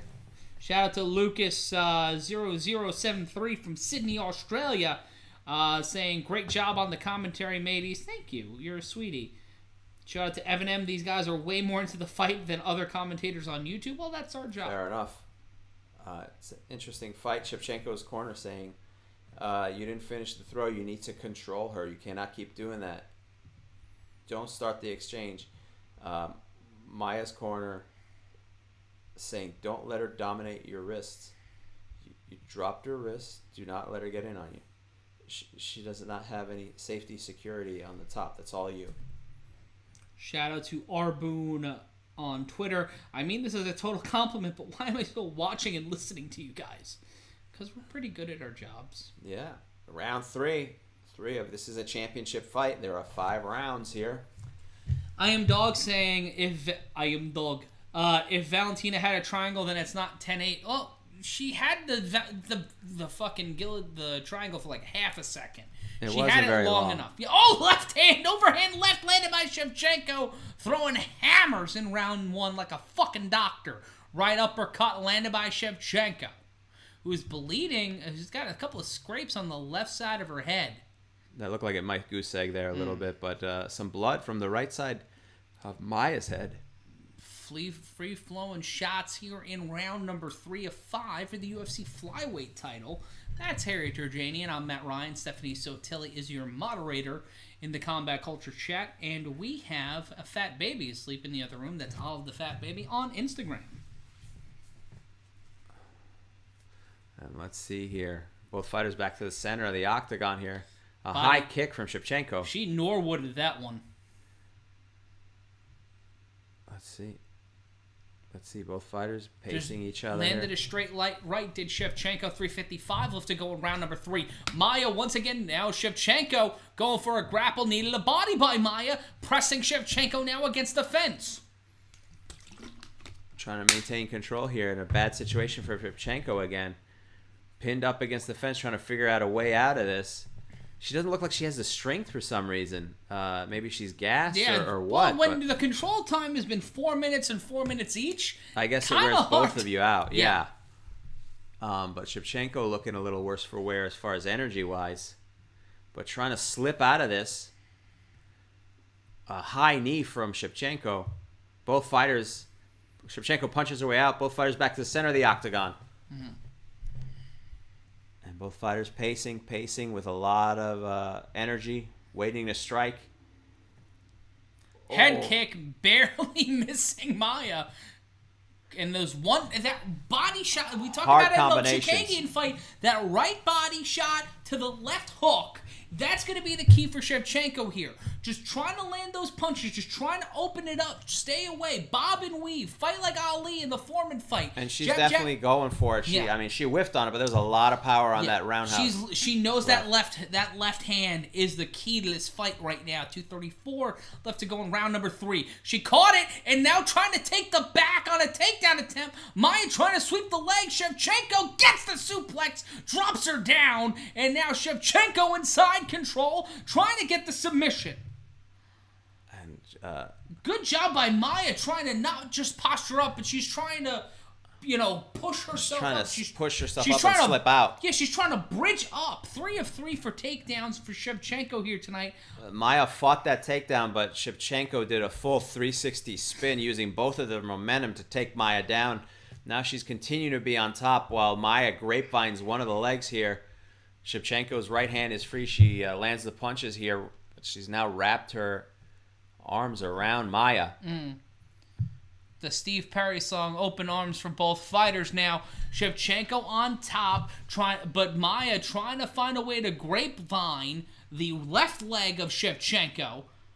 And now just hooking the right arm, doing the ocelot again, wrapping around the tree that is Valentina Shevchenko. Ooh, it's a punch to the side of the ribs from Shevchenko.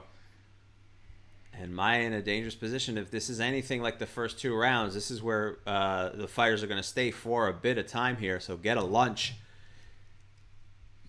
Austin, in the Facebook chat, we're not able to show the video because then we would get fired. 1:06 left to go in the third or 5. Thank you. We never would have thought of that. No.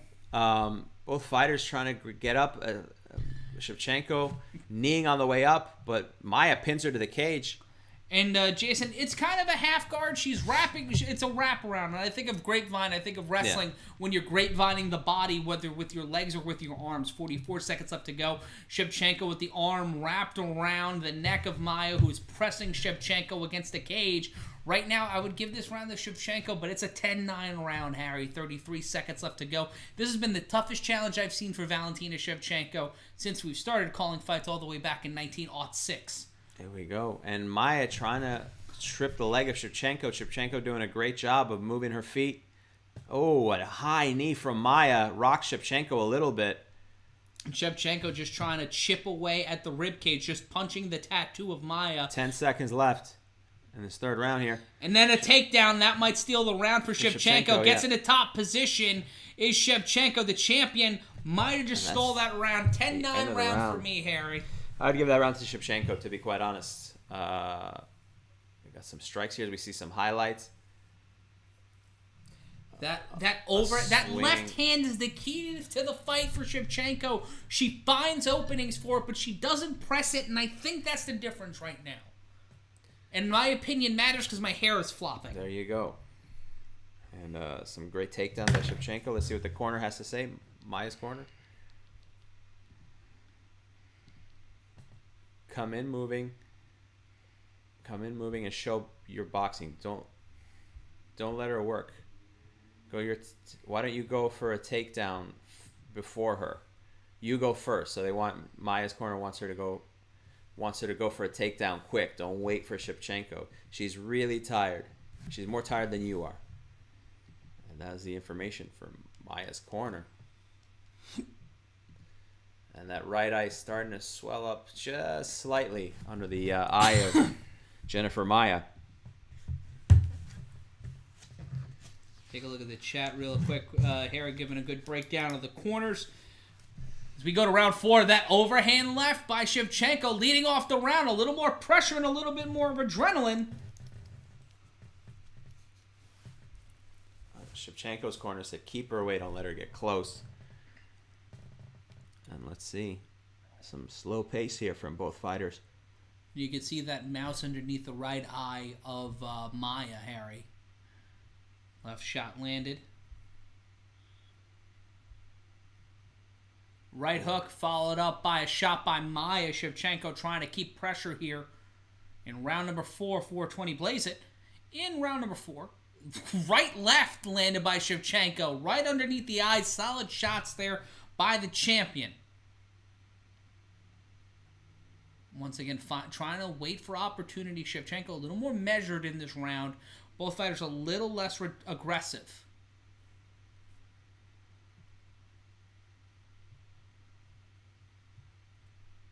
.352 left to go in the round. Both fighters, a left shot not landing by Shevchenko. Ooh. Lands a right. Maia with a shot to the solar plexus, like right underneath the armpit of Shevchenko. Shevchenko missing with that overhand right, landing with a left hook, but ate a shot by Maia. Threw a quick right hand, caught Maia on the chin. Maia's nose and underneath the eyes were a little bit swollen here, but Shevchenko looking not fresh at all either. Quick right hands landed by Shevchenko. It's a hell of a fight so far. You've not seen Maia attempt really a major takedown, as her corner had suggested her, but here we go. Shevchenko goes for it first, and she takes her down. Takedown immediately into side control. Maia trying to bridge out, unable to. 3:09 left to go in round number 4 of 5 for the UFC flyweight title. And Shevchenko gains side control here and leans all over Maia. Maia trying to push her way out from the bottom, but it is a no-go. And then now Shevchenko wraps her leg, wraps up Maia's left leg. Just controlling half guard here. Oof. Maia trying to slow down Shevchenko in a fight that the champion is currently winning, in my opinion, the unofficial Matthew Letterman scorecards 2-1 there, Jim. Let's see here. So continuing to put the pressure on Maia, just leaning on her. It's more of the method man, keep feeding him and feeding him and feeding Going him. for the shoulder strikes again. Quick right shoulder strikes to the jaw, which was effective in round 1. We pointed it out in round 1, and then punches to the side of the head by Shevchenko to Maia. Punches with the left fist and shoulder strikes with the right here for Maia. Herb Dean checking in so far, not stopping anything. They are moving, albeit slowly. Another shoulder strike, 2, 3 shoulder strikes. Another fist from Shevchenko. Another shoulder strike.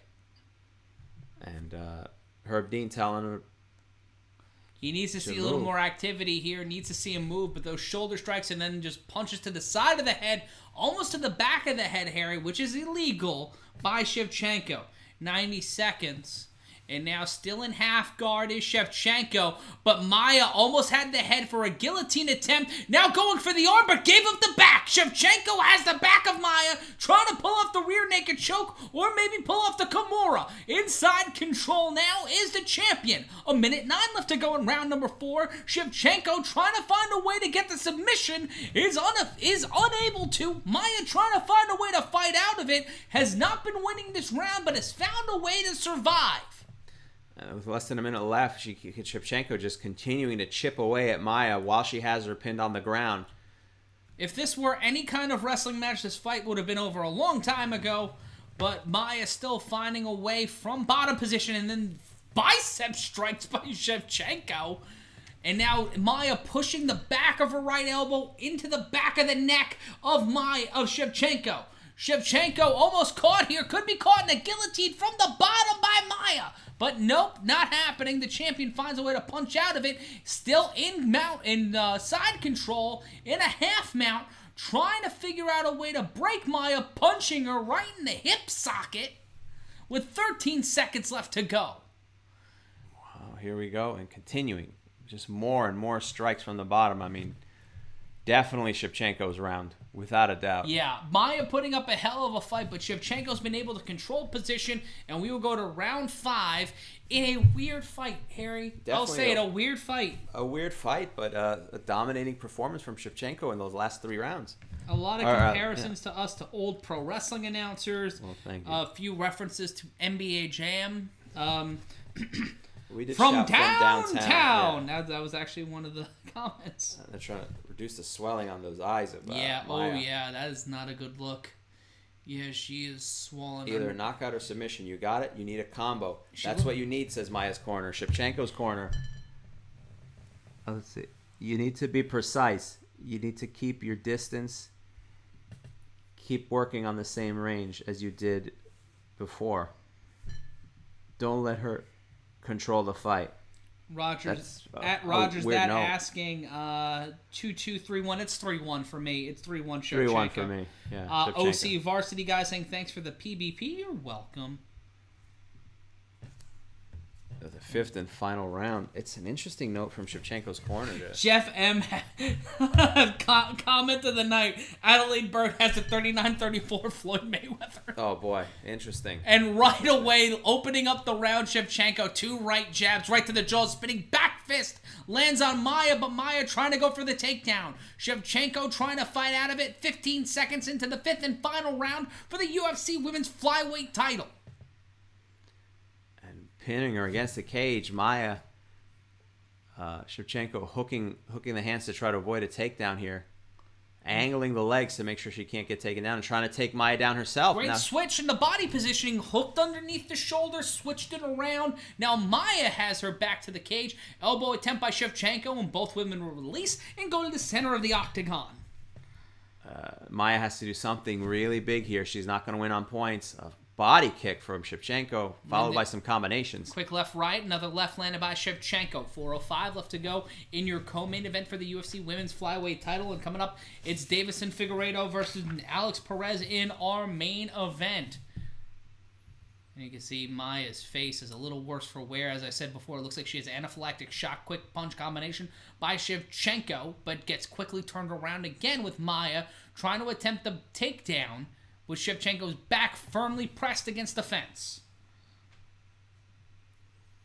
Let's see, Maya slowly trying to wear Shevchenko down. You can see Shevchenko looking a little tired, but still managing to throw some fists. And reaching around almost to the back of the head, but managing to go all the way to the side. Maya then cranking the bear hug a little harder there. Shevchenko trying to wiggle her way out of it, changing her positioning. This is what she did last time. Goes for a knee. You can see the long... Shevchenko has great mobility because she's able to throw these high knees and hit Maya right in the face. Her thigh and knee covered in the blood of Maya. Oh, Maya with a beautiful arm and drag twist. She went for an arm and drag twist, tried to go for the submission, and now we're right back to where we were a minute ago. But now Shevchenko covered in Maya's blood. What the fuck, Harry? It's craziness, but I mean, Maya has to do something else with 2 minutes and 45 seconds left. Like I said, I still don't think she's going to win on points. We just saw an arm mare in a fucking MMA fight. I've never seen it. It was like a WCW pro match between Ultimo Dragon and Dean Malenko. I'm still waiting for a shooting star press, but I'm not holding my breath. Oh, that's going to happen one day. Needed a body by Shevchenko. Maya going for broke with an uppercut, eating shit. 2:25 left to go in the 5th and ultimate round. Right-left combination by Shevchenko, whiffing on that one. 2:18 left to go in the 5th round. Maya feigning a right leg kick, not landing. Ooh, big roundhouse left from Shevchenko lands. Both fighters in the center. Maya has to do something. A spinning heel kick. Not landing by Shevchenko. Right, left, and Maya full of raspberry jam right now. Eats a right hand by Shevchenko. Right, left, landed by Shevchenko. Minute 50 left to go in the round. All Shevchenko has to do is keep the pace. She just has to keep the pace into a Muay Thai clinch. Shevchenko lands a knee, but Maya finds a way to break it and push her up against the fence. The champion once again with her back against the fence, trying to find her way out of a grappling exchange with Maya. Maya switches it around, lands a left hand, and now back to the center of the octagon. 1 minute 20 left to go in the 5th and final round. Left hand landed by Maya. Left hand missed by Shevchenko. Quick right jab landed by the champion. Both fighters back to the center here with a minute left here. A rib kick by Shevchenko. A roundhouse left from Shevchenko. She's continuing to land some significant strikes here. A lot of power still left in Shevchenko with 55 seconds left. Teddy Atlas tweeting something. I can't see it under the closed captioning. Oh, you know, sure it's good. The board of the sport of boxing. I'm ashamed of it. I'm It ashamed stinks. to be part of it. 43 seconds, push kick landed by Shevchenko. Right, left landed by Shevchenko. Maya landing a left hand to the side of the head of the champion. 35 seconds left to go. 92% of Shevchenko's body shots have landed here tonight, Harry. Another left shot to the head landed by Shevchenko on the Maya. Quick right jab landed by the champion.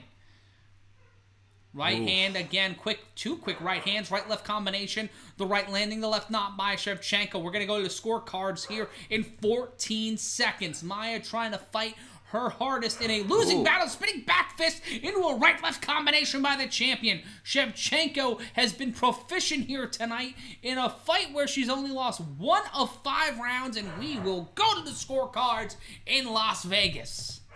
Wow, a fast-paced finish, but I think Shevchenko wins that. Yeah. I mean, wow. Maya had a hell of an effort. A lot closer than anyone thought. Certainly odd makers thought it was going to be. Yeah. A lot of really deep breaths for anybody who put money on Jennifer Maya. If this turns into a draw, every bookmaker in the world will probably set a fucking fire. You can see all the highlights here. Wow. A lot of elbows from Shevchenko. They're showing the highlights in rounds. Oh, a spinning side kick. But Maya able to take down Shevchenko.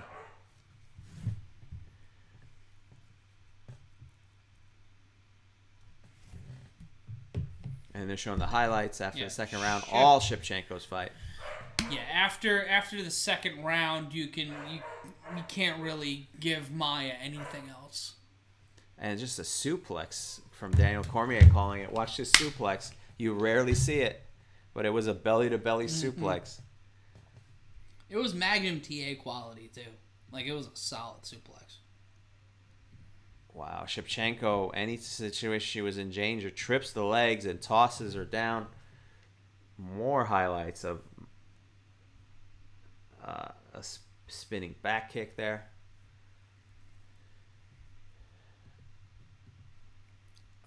A spinning back fist there.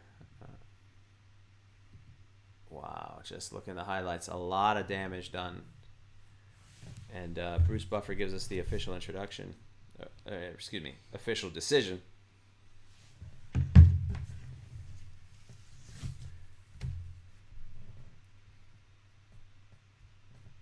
Ladies and gentlemen, after 5 rounds, we go to the judges' scorecards.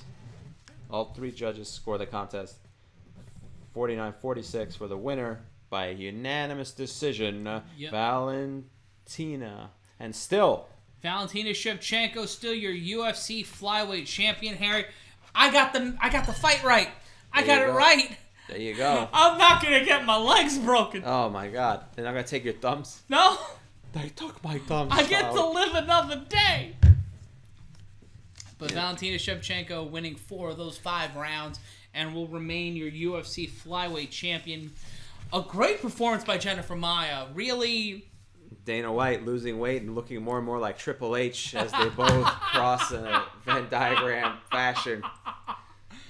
Oh, I needed that. Also, Triple H, Jeff Bridges in Iron Man looked exactly like Triple H. Yeah, that's I'm hoping that was modeled after him, but I mean, at one point Jeff Bridges did tell Iron Man to suck it and then spit water in the air. But I don't know. I think it's purely coincidental. And Shevchenko doing a Doing the Connor dance into a cap. Oh, she's doing the Eddie from Tekken. Or Israel Adesanya. She's trying to save the youth center. Mama say, mama sa, mamakusa. Mama say, mama sa, mamakusa.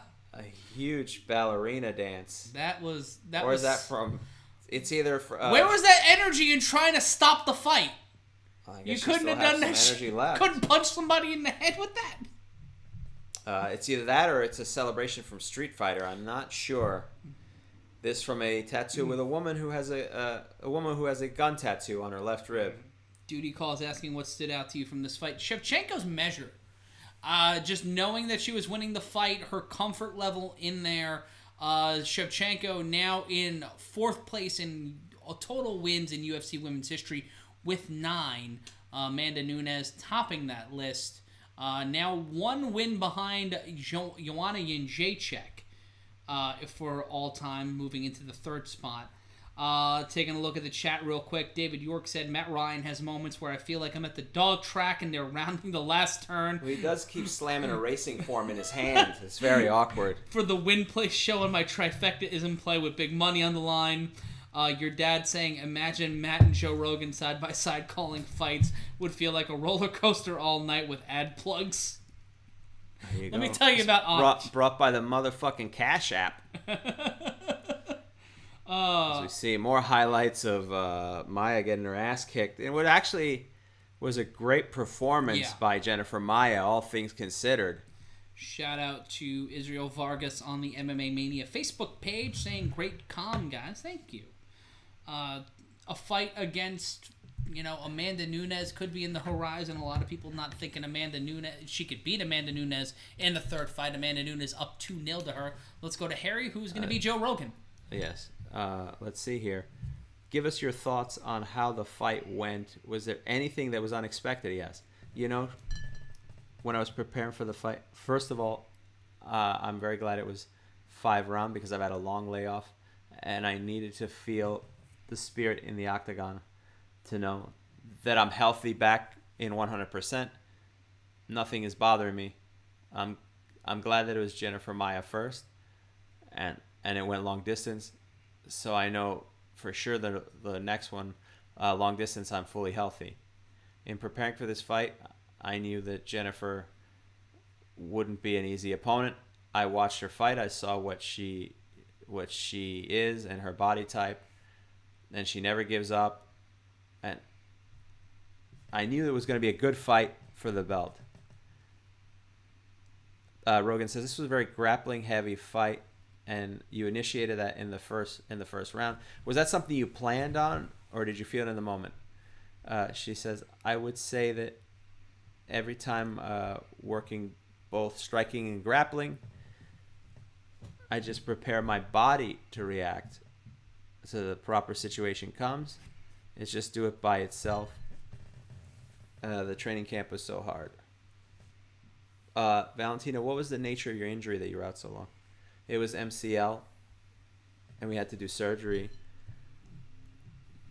So it's not the worst injury that can happen to the knee, but it's a surgery where they cut the skin and they have to do everything. Her language escapes her to connect it, to reattach, I guess, to reattach it.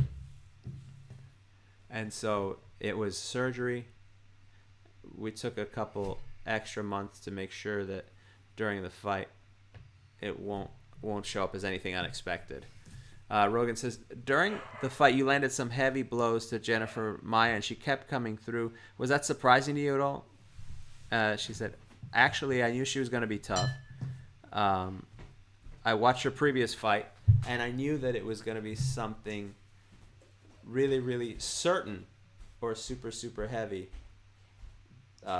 But like I said, she's tough. I had to be careful. Like I said, she's tough. Rogan says, congratulations on defending your title. I'm glad you're healed up and good to go again. Fantastic defense tonight. Thank you very, very much. And Shevchenko says, first of all, I want to say it's amazing last week and a half because everything started with a victory of our mom. She became the world Muay Thai champion in shadow boxing, and she had this good push of energy for myself and my sister, and she had an amazing victory. I was watching the hotel at the fight, and everything was so perfect. In my opinion, she deserves a perfect best performance of the night. So I would say woman power. It's about our family. We are very strong girls. Wow. So congrats from Joe Rogan to Valentina Shevchenko. Shout out to Brett Brooks. Love the channel, boys. Harry kind of looks like that one person from Impractical Jokers. Faye Davis saying it's go time, baby. Alex Perez, let's go. That's probably Alex Perez's aunt. R. Boone said he's got his bet in for Davison Figueiredo in the main event for a third round TKO. Big reach there. Big reach. Third round TKO. No, KO, not a TKO. Going for the KO. KO just total. Shout out to Nick Garcia. Calls us the GOATs at calling fights. Well, thank you. It's much appreciated. Matt usually does more of the heavy lifting there. I'm just here for some dick jokes. But, hey, if you want to see more dick jokes, go to, you can watch my stand-up comedy on my YouTube channel, at Harry Terjanian, for everything, all my social media, Harry Terjanian, and my YouTube page, and also listen to Man School 202, the podcast I do with my co-host Dante Nero. It's a fantastic podcast. I thought that was a bat mitzvah. I thought you guys just went from different synagogues every week. And no, that's much like the Four Seasons landscaping. Oh, that's company. Man Shul 202. Man Shul 202. Oh, fuck me running. Yeah, our podcast, though, ironically, we do not broadcast until the sun goes down, but that's for other reasons. Man School 202 on YouTube and Instagram, and also you could check me out on Catalyst Wrestling as well. That's right. You can watch Catalyst Wrestling every Saturday morning at 11 a.m. Eastern on Gas Digital Network. You can watch it every Wednesday night at 7:30 p.m. Eastern Standard Time on Fight TV. The app is available on the Android and Google Plus stores, and pretty much anywhere where you get apps, including Amazon Fire Stick. You can also check it out on the Fight Network. Check your local listings in Canada, the United States, as well as in the UAE and in Saudi Arabia. Well, there we go. That is Olive the Fat Baby Wonder Dog. You can check Olive on Instagram at Olive the Fat Baby, or Olive the Fat Baby on Instagram. You can follow me on Twitter at M Ryan Consulting. That is M Ryan Consulting. As we gear up for our main event, let's take a look at the chats a little bit. Somebody just shouting, Mr. Miyagi. Yes. Sweep the leg. Sweep the leg. Everyone knows how he... All right, let's see here. Dick jokes shouting, exclamation for dick jokes. All right, fair enough. Who doesn't like a good dick joke? They're great. They're great. So thank you for contributing to the chats as we see the UFC flyweight rankings, of course. And if you want to contribute to the super chat, please do. If you'd like to make a Cash App donation that goes directly to me and Harry, you can go to my Cash App, which is something. Yes, Beard X Glasses on Cash App. You just want to make it difficult for people to pay you money, or you just didn't want to you were worried that, well, you could have gotten Matt Ryan's money. Yeah. From the Atlanta Falcons. It's got to be a lot of people Cash Apping Matt Ryan. Terjanian lives by dog ears because his last name sounds like a dog breed. It's Armenian. Yeah. Let's see here as we see the highlights preparing for Davidson Figueiredo. 19-1 here. Figueiredo 24-5 Alex Perez. This is his third straight fight for the UFC flyweight title. This is the second time he'll be fighting for the flyweight title because the last time he missed weight. But Figueiredo defeated Joe Benavidez twice in a row. The second one was the one that gave him the flyweight title that was abdicated by Henry Cejudo earlier in 2020 when he retired from the sport. Right. As we recall, that instantaneous retirement. Joe Doltzer asking a question: would you let Miesha Tate push you in a triangle for 5 minutes, or fight Francis Ngannou for 1 round for $10 million?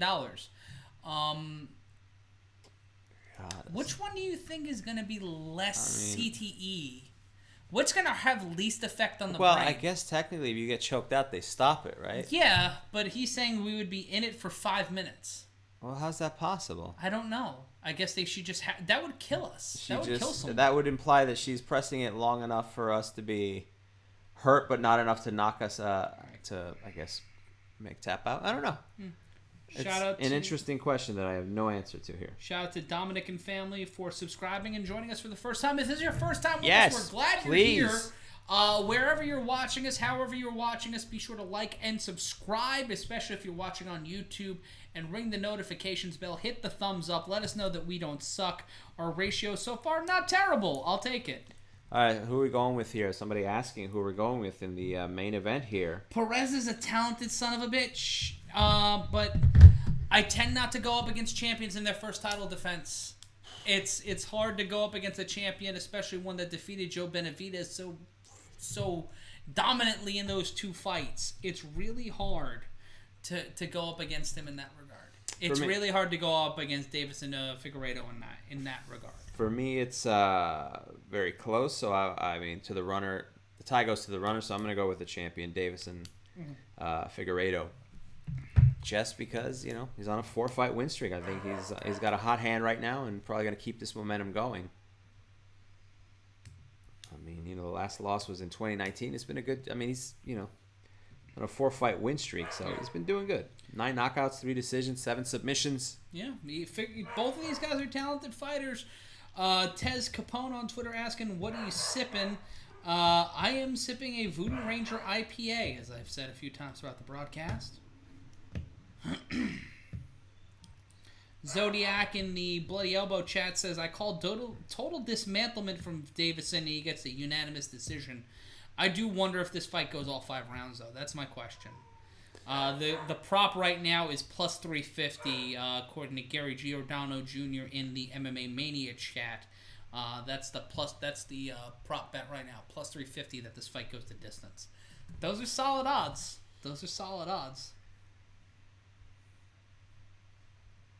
Coming out so far, Perez coming out today. It was all a dream. Biggie Smalls. Juicy. I'm sorry. Yes. It was. I'm from Brooklyn, so I immediately have to check anybody on a Biggie thing. It's in the town. It's sacrilege. I understand. Let's see here. Your dad saying blueberry IPA for president. I would try that. I've not had that, but I would try it. Let's see as they prepare for the fight here. I don't really have high hopes. Oh, this is all right. There you go. Sorry, that's some football talk in there. That's for tomorrow. Yeah, the Saints Taysom Hill's making the start for the Saints tomorrow. Who? Taysom Hill. Who was their other quarter? Didn't they have Drew Brees is hurt. Yeah, I know that. They had Jameis Winston. And what happened with Jameis Winston? They just rather would go with Taysom Hill. Really? He's been their option, their wildcat variable, basically their flex player throughout the majority of this season. We'll see. Slow crawling there for Alex Perez. For those saying in the octagon here, Dean Sorensen saying let the dog out or feed him. She has food and water. Why would you assume that we wouldn't feed the dog? I love that dog more than I love anybody on the planet Earth. She can't. I don't want her knocking anything down or getting hurt, so she is in my office. You just hear her because she's giving the comment feed. She's doing. You know how they have the SAP feed? This is just for dogs. Yeah, but we don't have the mixed minus because we're broke. So we're not broadcasting it anywhere. It's just live for the dogs in the neighborhood. Yes. Here we go as we gear up for the main event. It's been a lengthy night. This has been one of the longer ones. Most of these fights, with the exception of one fight, I believe. Martin Morford asking, what breed is the dog? You can actually follow Olive on Instagram, Olive the Fat Baby. She is a Chow, Australian Shepherd and Beagle mix. All adorable, all psychopathic. Flyweight Brewery in Arkansas. Well, your dad, if you follow me on Twitter and you can get some of that beer up here, just shoot me a DM. I'm not saying that I wouldn't want it. I'm just saying I want it. And here we go. Davison Figueiredo making his way to the long hallway walk that they got. Yeah, it's like remember the old Madison Square Garden house shows where they would show the walk through the tunnel? This is how that feels like. Or the movie Spinal Tap. Yes. Hello, Cleveland. Figueiredo choosing to come out with the backwards baseball cap. Interesting. Chuck Eshelman asking who won the bum fight when people were arguing outside. The Jersey City Police Department, who I believe showed up a little while after. Boxcar Joe. Hobo Joe. Whatever, because the other fighter kept looking over the corner at his satchel to make sure nobody took it. So, I like the Kratos stripe in Figueiredo's hair. He's got that red stripe running along the side. Reminds me of Kratos from God of War. David Vargas, why couldn't I find Harry's stand-up on YouTube? Because you searched Gallagher 2, sir. You can find my stand-up all over YouTube. Yes. At Harry Terjanian. I don't know how. Please follow it. Please like. Please subscribe to any of the things we do. Again, Man School 202, the podcast, a fantastic podcast I do with Dante Nero. My stand-up is up there at Harry Terjanian. And also Catalyst Wrestling. Yes, and you probably could find my fucking stand-up somewhere up there, too. I haven't done stand-up in 7 years, but it's probably up there. Oh, boy. It's not terrible. Yeah. Look, I'm not fucking... It was an open mic, right? Yeah. I'm not Joe Caparillo, for God's sake. I do have some standards. Oh, listen. It's not Woody Allen's Moose Bit, but pardon fucking me. I make these people laugh. There you go. Is that enough? You're a funny broadcaster. Oh, I like that. I like at the end. You're a good funny broadcaster. Yeah. So why is Sheetz sponsoring this pay-per-view? Yeah, I guess they're good convenience stores, right? Or gas station? We're Team Wawa in this goddamn household. Oh, you're East Coast, man. I think Sheetz is what, Midwest? Pittsburgh No, area? it's the same thing. They both are in Pennsylvania. Oh, they are? Yeah, it's kind of like the LA gang war. Yeah. A lot of people in professional wrestling are very territorial. I don't think I've seen a Sheetz in Philly, though. There's some in that part of Pennsylvania. Let's go to the tail of the tape for our main event for the UFC I'm a Circle K flyweight guy. title. You're a piece of garbage. Figueiredo 32, Perez 28. Perez with a 1-inch height advantage at 5'6". Figueiredo at 5'5". Figueiredo coming in at 125 pounds. Perez 124. Figueiredo with the reach advantage, even though he has the 1-inch height disadvantage. There's no Wawa in Massachusetts. Well, I'm being sorry told. I'm you sorry for that. Do you guys have a Quick Check up there? Because that's a good. If you're in a pinch, it'll do. They're all better than 7-Eleven. Here's the thing: 7-Eleven. I think they just lived off the Slurpee. Otherwise, 7-Eleven is not that great. Shout out to High Styles, Ready for Duty Rudy, Dean Sorensen's service dog. Let's see. I will always shout out a dog. I will Referee always. Mark Goddard. Goddard is a Goddard and Herb Dean are my current favorite MMA referees that are not John Beltran. All right. You know who Beltran is, right? No, which one? The dude with the long beard? Yeah. I do remember him. I still miss Big John McCarthy, but understandably he's moved on. Yes, he's a commentator for Bellator now. Nolan Ambrosino saying Harry looks like Joaquin Buckley. Who? He's an MMA fighter. Oh, I don't know him. It's a good rip. I'm not familiar. I'm not a fan of MMA. I'm just here for the sweet, sweet money. Oh yes, we make so much money off of this. That's why secondary MMA circuit. Yeah, is big time. Yeah, secondary commentary for MMA is us just making a shit. We're making a shit ton of money, as you can see with the tchotchkes behind us. We blow it on Invicta watches and Funko Pops, so we don't save our money very well. No. Let's see. A plus 215 underdog is Alex Perez. Slightly better odds than Jennifer Maya had. Slightly? Yeah. You're putting it mildly there, Yeah. Chief. But it was being facetious. Yes, I know. Fair enough. Alex Perez is punching himself in the head as he paces back and forth. A lot of energy. Yeah, he's... And the defending champion, Davidson Figueiredo. He beat the only guy... Alex Perez beat the only guy to beat Figueiredo, Jussier Formiga, at UFC 250 by TKO. Okay. So Perez does have a shot here. He's got a shot in hell, but... Your dad's saying they make so much money they have matching picture frames, bro. That's true. Shout out to the dollar store on West Side. That's how we roll, on Bergen son. Avenue. Bruce Buffer's still doing the introductions for Figueiredo. I think we can get it in a solid batting practice during a Bruce Buffer main event introduction. I mean, it's long. I like it. Don't get me wrong. At Rogers saying, watched your heckler video, Harry. It was great. Thank you very much. I appreciate it. That was your Bill Hicks in Chicago that moment. Was it was in Chicago. Well, ironically, there's several heckler videos. I don't know what that says about me, but especially back in the early days. You have a hateable People were face. rowdy. People were rowdy. People are just drunken assholes. That's what happens when you go on Def Jam and you just try to true. do an entire clean act. Yeah, I went on Def Jam with a Confederate flag. It didn't go well. As we gear up here we go. The final card, 1 a.m., a late one, this one. Oh, I was going to eat today. The first of 5 rounds, here we go. And Perez coming out hard with a swinging right body kick. Figueiredo following up with a can kick of his own 10 seconds in. Both fighters have whiffed on their initial strikes. Both fighters with a lot of energy during the entrances and introductions here. They're carrying the entire weight of this card right now, Harry. And Perez maybe a little more anti-energy, but both fighters, you can see a lot of movement, feeling each other out here, but a lot of arm movement, a lot of bobbing and weaving. This could burst at any moment here. Oh, a couple wild swings from Perez. Perez missed with a huge left hook after a takedown attempt, or a Muay Thai, clinch attempt by Figueiredo. 4:17 left to go in the round. Body kick landed by Figueiredo. One landed by Perez. Figueiredo once again trying to go for those Muay Thai strikes.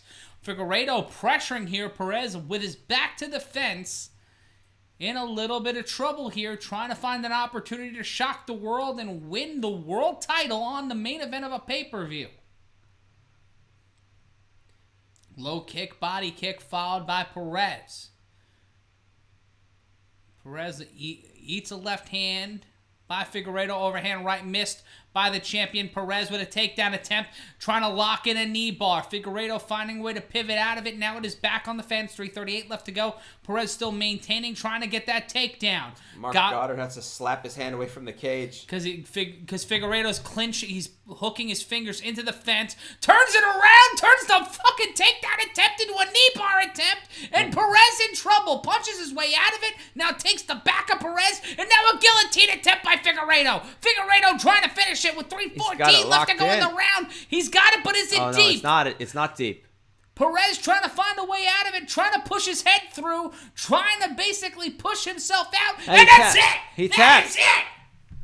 At 3:03 left to go in the first round, Davison Figueiredo showing love and respect for Alex Perez, but gets a successful retention of his UFC flyweight championship. Wowie, wow. That was so quick. And a lot of... and it was Alex Perez who instigated that takedown, too. And Figueiredo was able to turn it around. At first, Perez was able to fight off the guillotine choke by making sure his arm was in place. Tried to muscle his way out, and that was all the room that Figueiredo needed. Maybe a lack of patience, too much energy from Perez. And he was able to cinch it in heavy. And then Perez tried to lift him up, and you see we get the highlights. On one foot, Figueiredo leapt off the other foot and then twisted around to grab the leg of Perez. And then it was a situation where Perez had him, but quickly Figueiredo just grabbed the head, tried to cinch it in. Perez tried to sneak out of it, but when he tried to lift himself up, that gave Figueiredo the opportunity to lock his hands together and then cinch it in as Perez tried to get up, and all he could do was tap out. Wow. Great performance by Figueiredo. Perez was a little too jumpy there. He felt that spotlight. He felt that spotlight really burn on him. Perez. You can see disappointment. He'll be back. He'll be back. Yeah, I mean, he'd have to be. This is... And he's got a hat that says UFC champion. Yeah, that's what they've been doing now. Oh, really? Okay.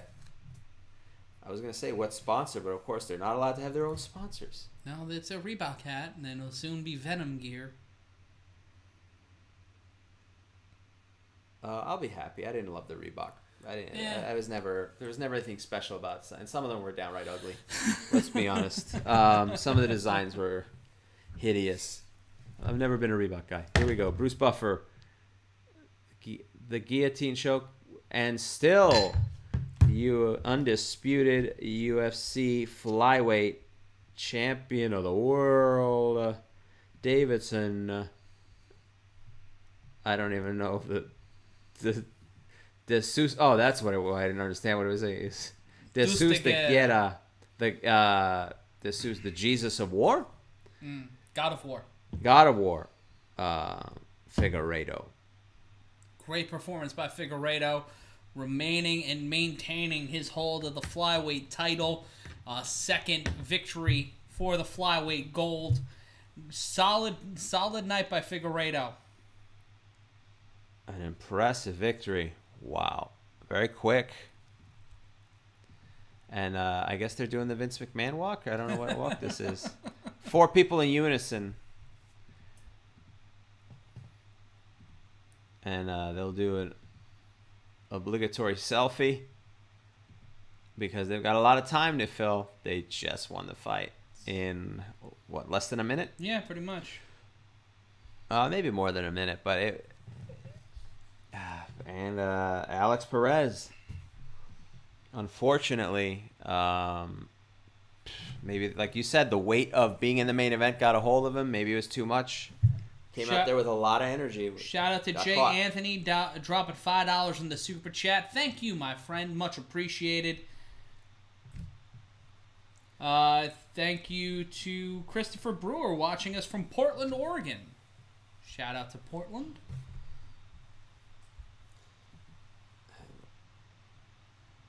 Shout out to Dan Kavanaugh and Swankeeper 5. See you guys next week for the Tyson fight. Let's see here. And they'll show more highlights once again. Blocked that body, hit that body kick to Perez. Davison thought it was a head kick. Body kick landed by Figueiredo. And then you see that signal leg attempt. Figueiredo found a way to roll through, pull it through into a knee bar attempt. A beautiful transition by the champion. And then was able to lock in that guillotine. You can see his spinal column through the neck bones. Right, you can see, and it's so tight. Yeah, Perez was trying to find a way out, and there was nothing doing that. Let's see what Rogan has to say here as he interviews. If we get set up here.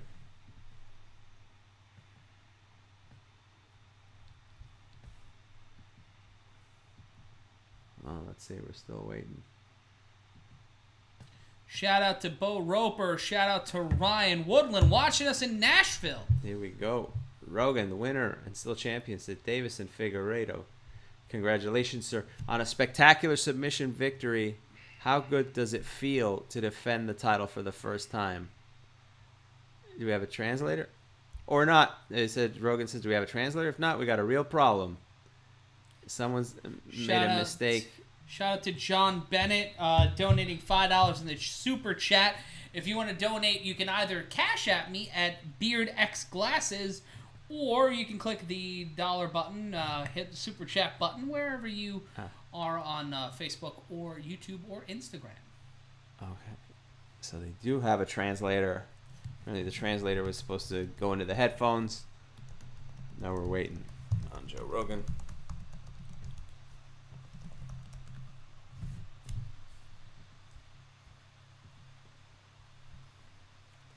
Let's see, I'm waiting for the Portuguese to be translated. Call me Master of the Wizards.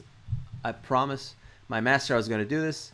I told him I was going to do this, that this was going to happen, and this is what I was going to do. So I trained for that, and this is exactly what happened. Rogan says it was a beautiful submission victory. You started off in the southpaw stance. Was that to try to avoid the low calf kick? And we'll wait. Wait for the Portuguese. And let's see here. Tied for the most finishes in UFC flyweight history with 7, by the way, with Demetrius Mighty Mouse Johnson. A long answer here to whether or not he was balanced southpaw.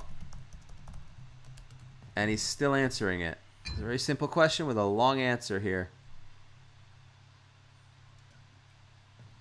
Wouldn't be a post-fight interview if it weren't a long explanation for I kicked him in the head and then I tapped him. Yeah. we changed our stance because he never saw me kick in our previous fight, so I knew I could kick him. He's never had that on film. And now I want to face Brandon Moreno. Dana, make this happen. That's the fight that I want to happen. Rogan said one of the things that was beautiful about this fight was that it showed the full range of your talents, not just your power, but also your beautiful transition. When he went for the takedown, holding on onto your legs, you spiraled to attack his leg. He defended that, and you turned that into a guillotine. It was a spectacular sequence and a beautiful transition. I want you to take a look at that and truly appreciate that. He's making this translator work hard here. It's a lot of words, Joe. What the fuck? It's a beautiful transition that I haven't seen in a long time. And the translator's probably going to go, it was really nice what you did there. It was a pretty solid thing. Yeah. We did the thing into the other thing. It was great. And some other stuff. I mean, really, really good. Really. I mean, definitely really. I mean, it was the best we've ever seen, ever. I mean, and we've seen a lot of these things. So, what you think? So now he's answering a very long. Sup, girl. And this is the equivalent of those 3 bubbles on the text that we sent out. These translations are the equivalent of that. As the UFC most wins in UFC flyweight history. He's behind Joseph Benavidez, who he beat for the title, and Demetrius Johnson. Both at 13. Yep, and Demetrius Johnson may retire.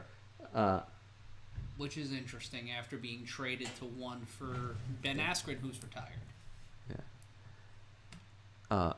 We knew he was gonna make a mistake, and we took advantage of it, says Davis and Figueiredo.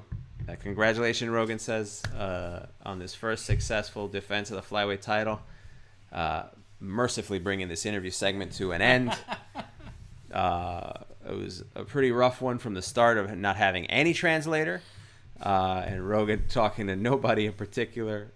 To the long answers, to the long questions. And let's see the final statement for Davis and Figueiredo. I love everybody in Sao Paulo. Best pound by pound. I'm the best pound for pound fighter. That is a big thing to say. Davison Figueiredo with the first round submission victory. Shout out to @RogersThat on Periscope /Twitter. First time with you guys tonight. That was tremendous. We'll continue to follow. Awesome night. Really appreciate it. Spotify getting huge ads here. Harry, your final thoughts?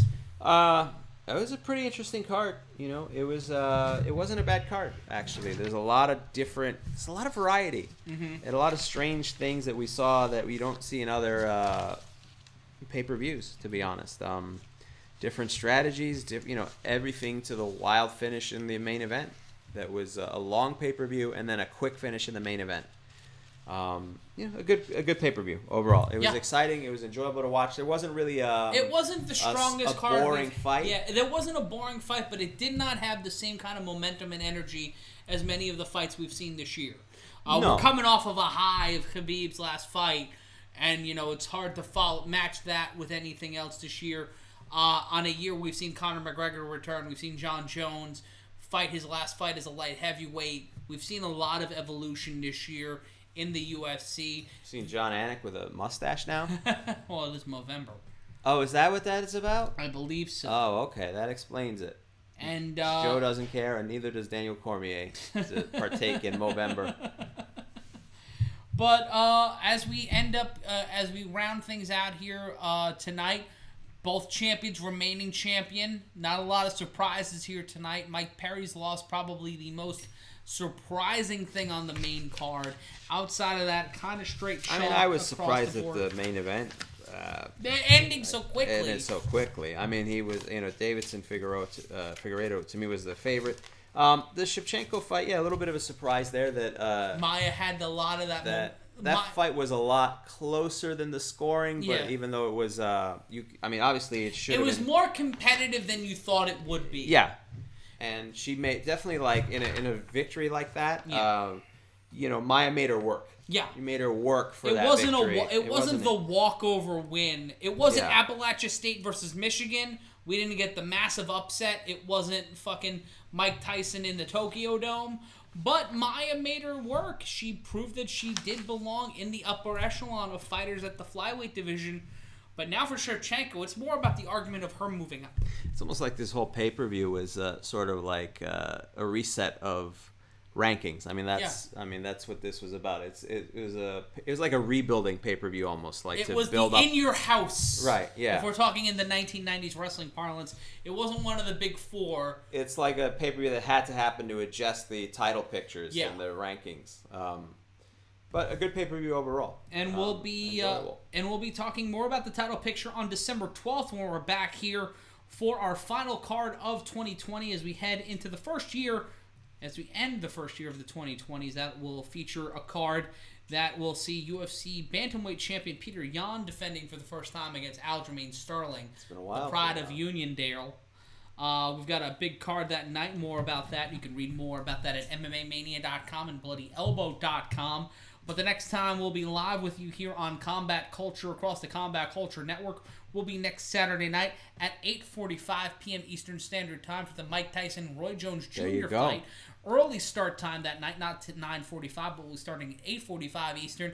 Harry will not be with me. Stephen James will be joining me in his stead. But it'll be great to have Steve here, and it will be great to come back on December 12th for UFC 256. We will end 2020 with a bang on a year where, Harry, we've had a lot of ups and a lot of downs in terms of fights, quality. And life. Yes, well, a lot of downs on that one. That's why I'm taking a lot of downers. There you go. It should be an exciting way to cap off the year. Thank you for joining us throughout all of this. You can follow my stuff at Harry Terjanian, all our other projects. Like I said, I have stand-up clips on YouTube. The podcasts I do, because everyone has to have 17 jobs now. That's how it works. The podcast, Man School 202 with Dante Nero, sex and relationship advice. And then also I am the voice as well of Catalyst Wrestling, which is available on Fight and also Gas Digital. Yes, and on the Fight Network, check your local listings for where you can watch Catalyst Wrestling, and you can buy the DVDs at Amazon.com and Walmart.com, and also at Barnes & Noble. You can follow me on Twitter at MRyan Consulting. You can follow me on Instagram, Je suis Matt Ryan. That is Je suis Matt Ryan. You can follow us across the board, MMA Mania, Bloody Elbow, across our social media platforms. Please follow Steph Sotilli. She is fucking brilliant on Twitter at Steph Sotilli. She's been doing a great job moderating tonight. Follow her nervous breakdown with what's going on during December. She'll probably be watching enough Christmas movies to make us all want to hate ourselves on Twitter at Steph Sotilli. But until next Saturday night, that's Harry Terjanian. Harry, you won't be in this chair, but we'll see you back here on December 12th.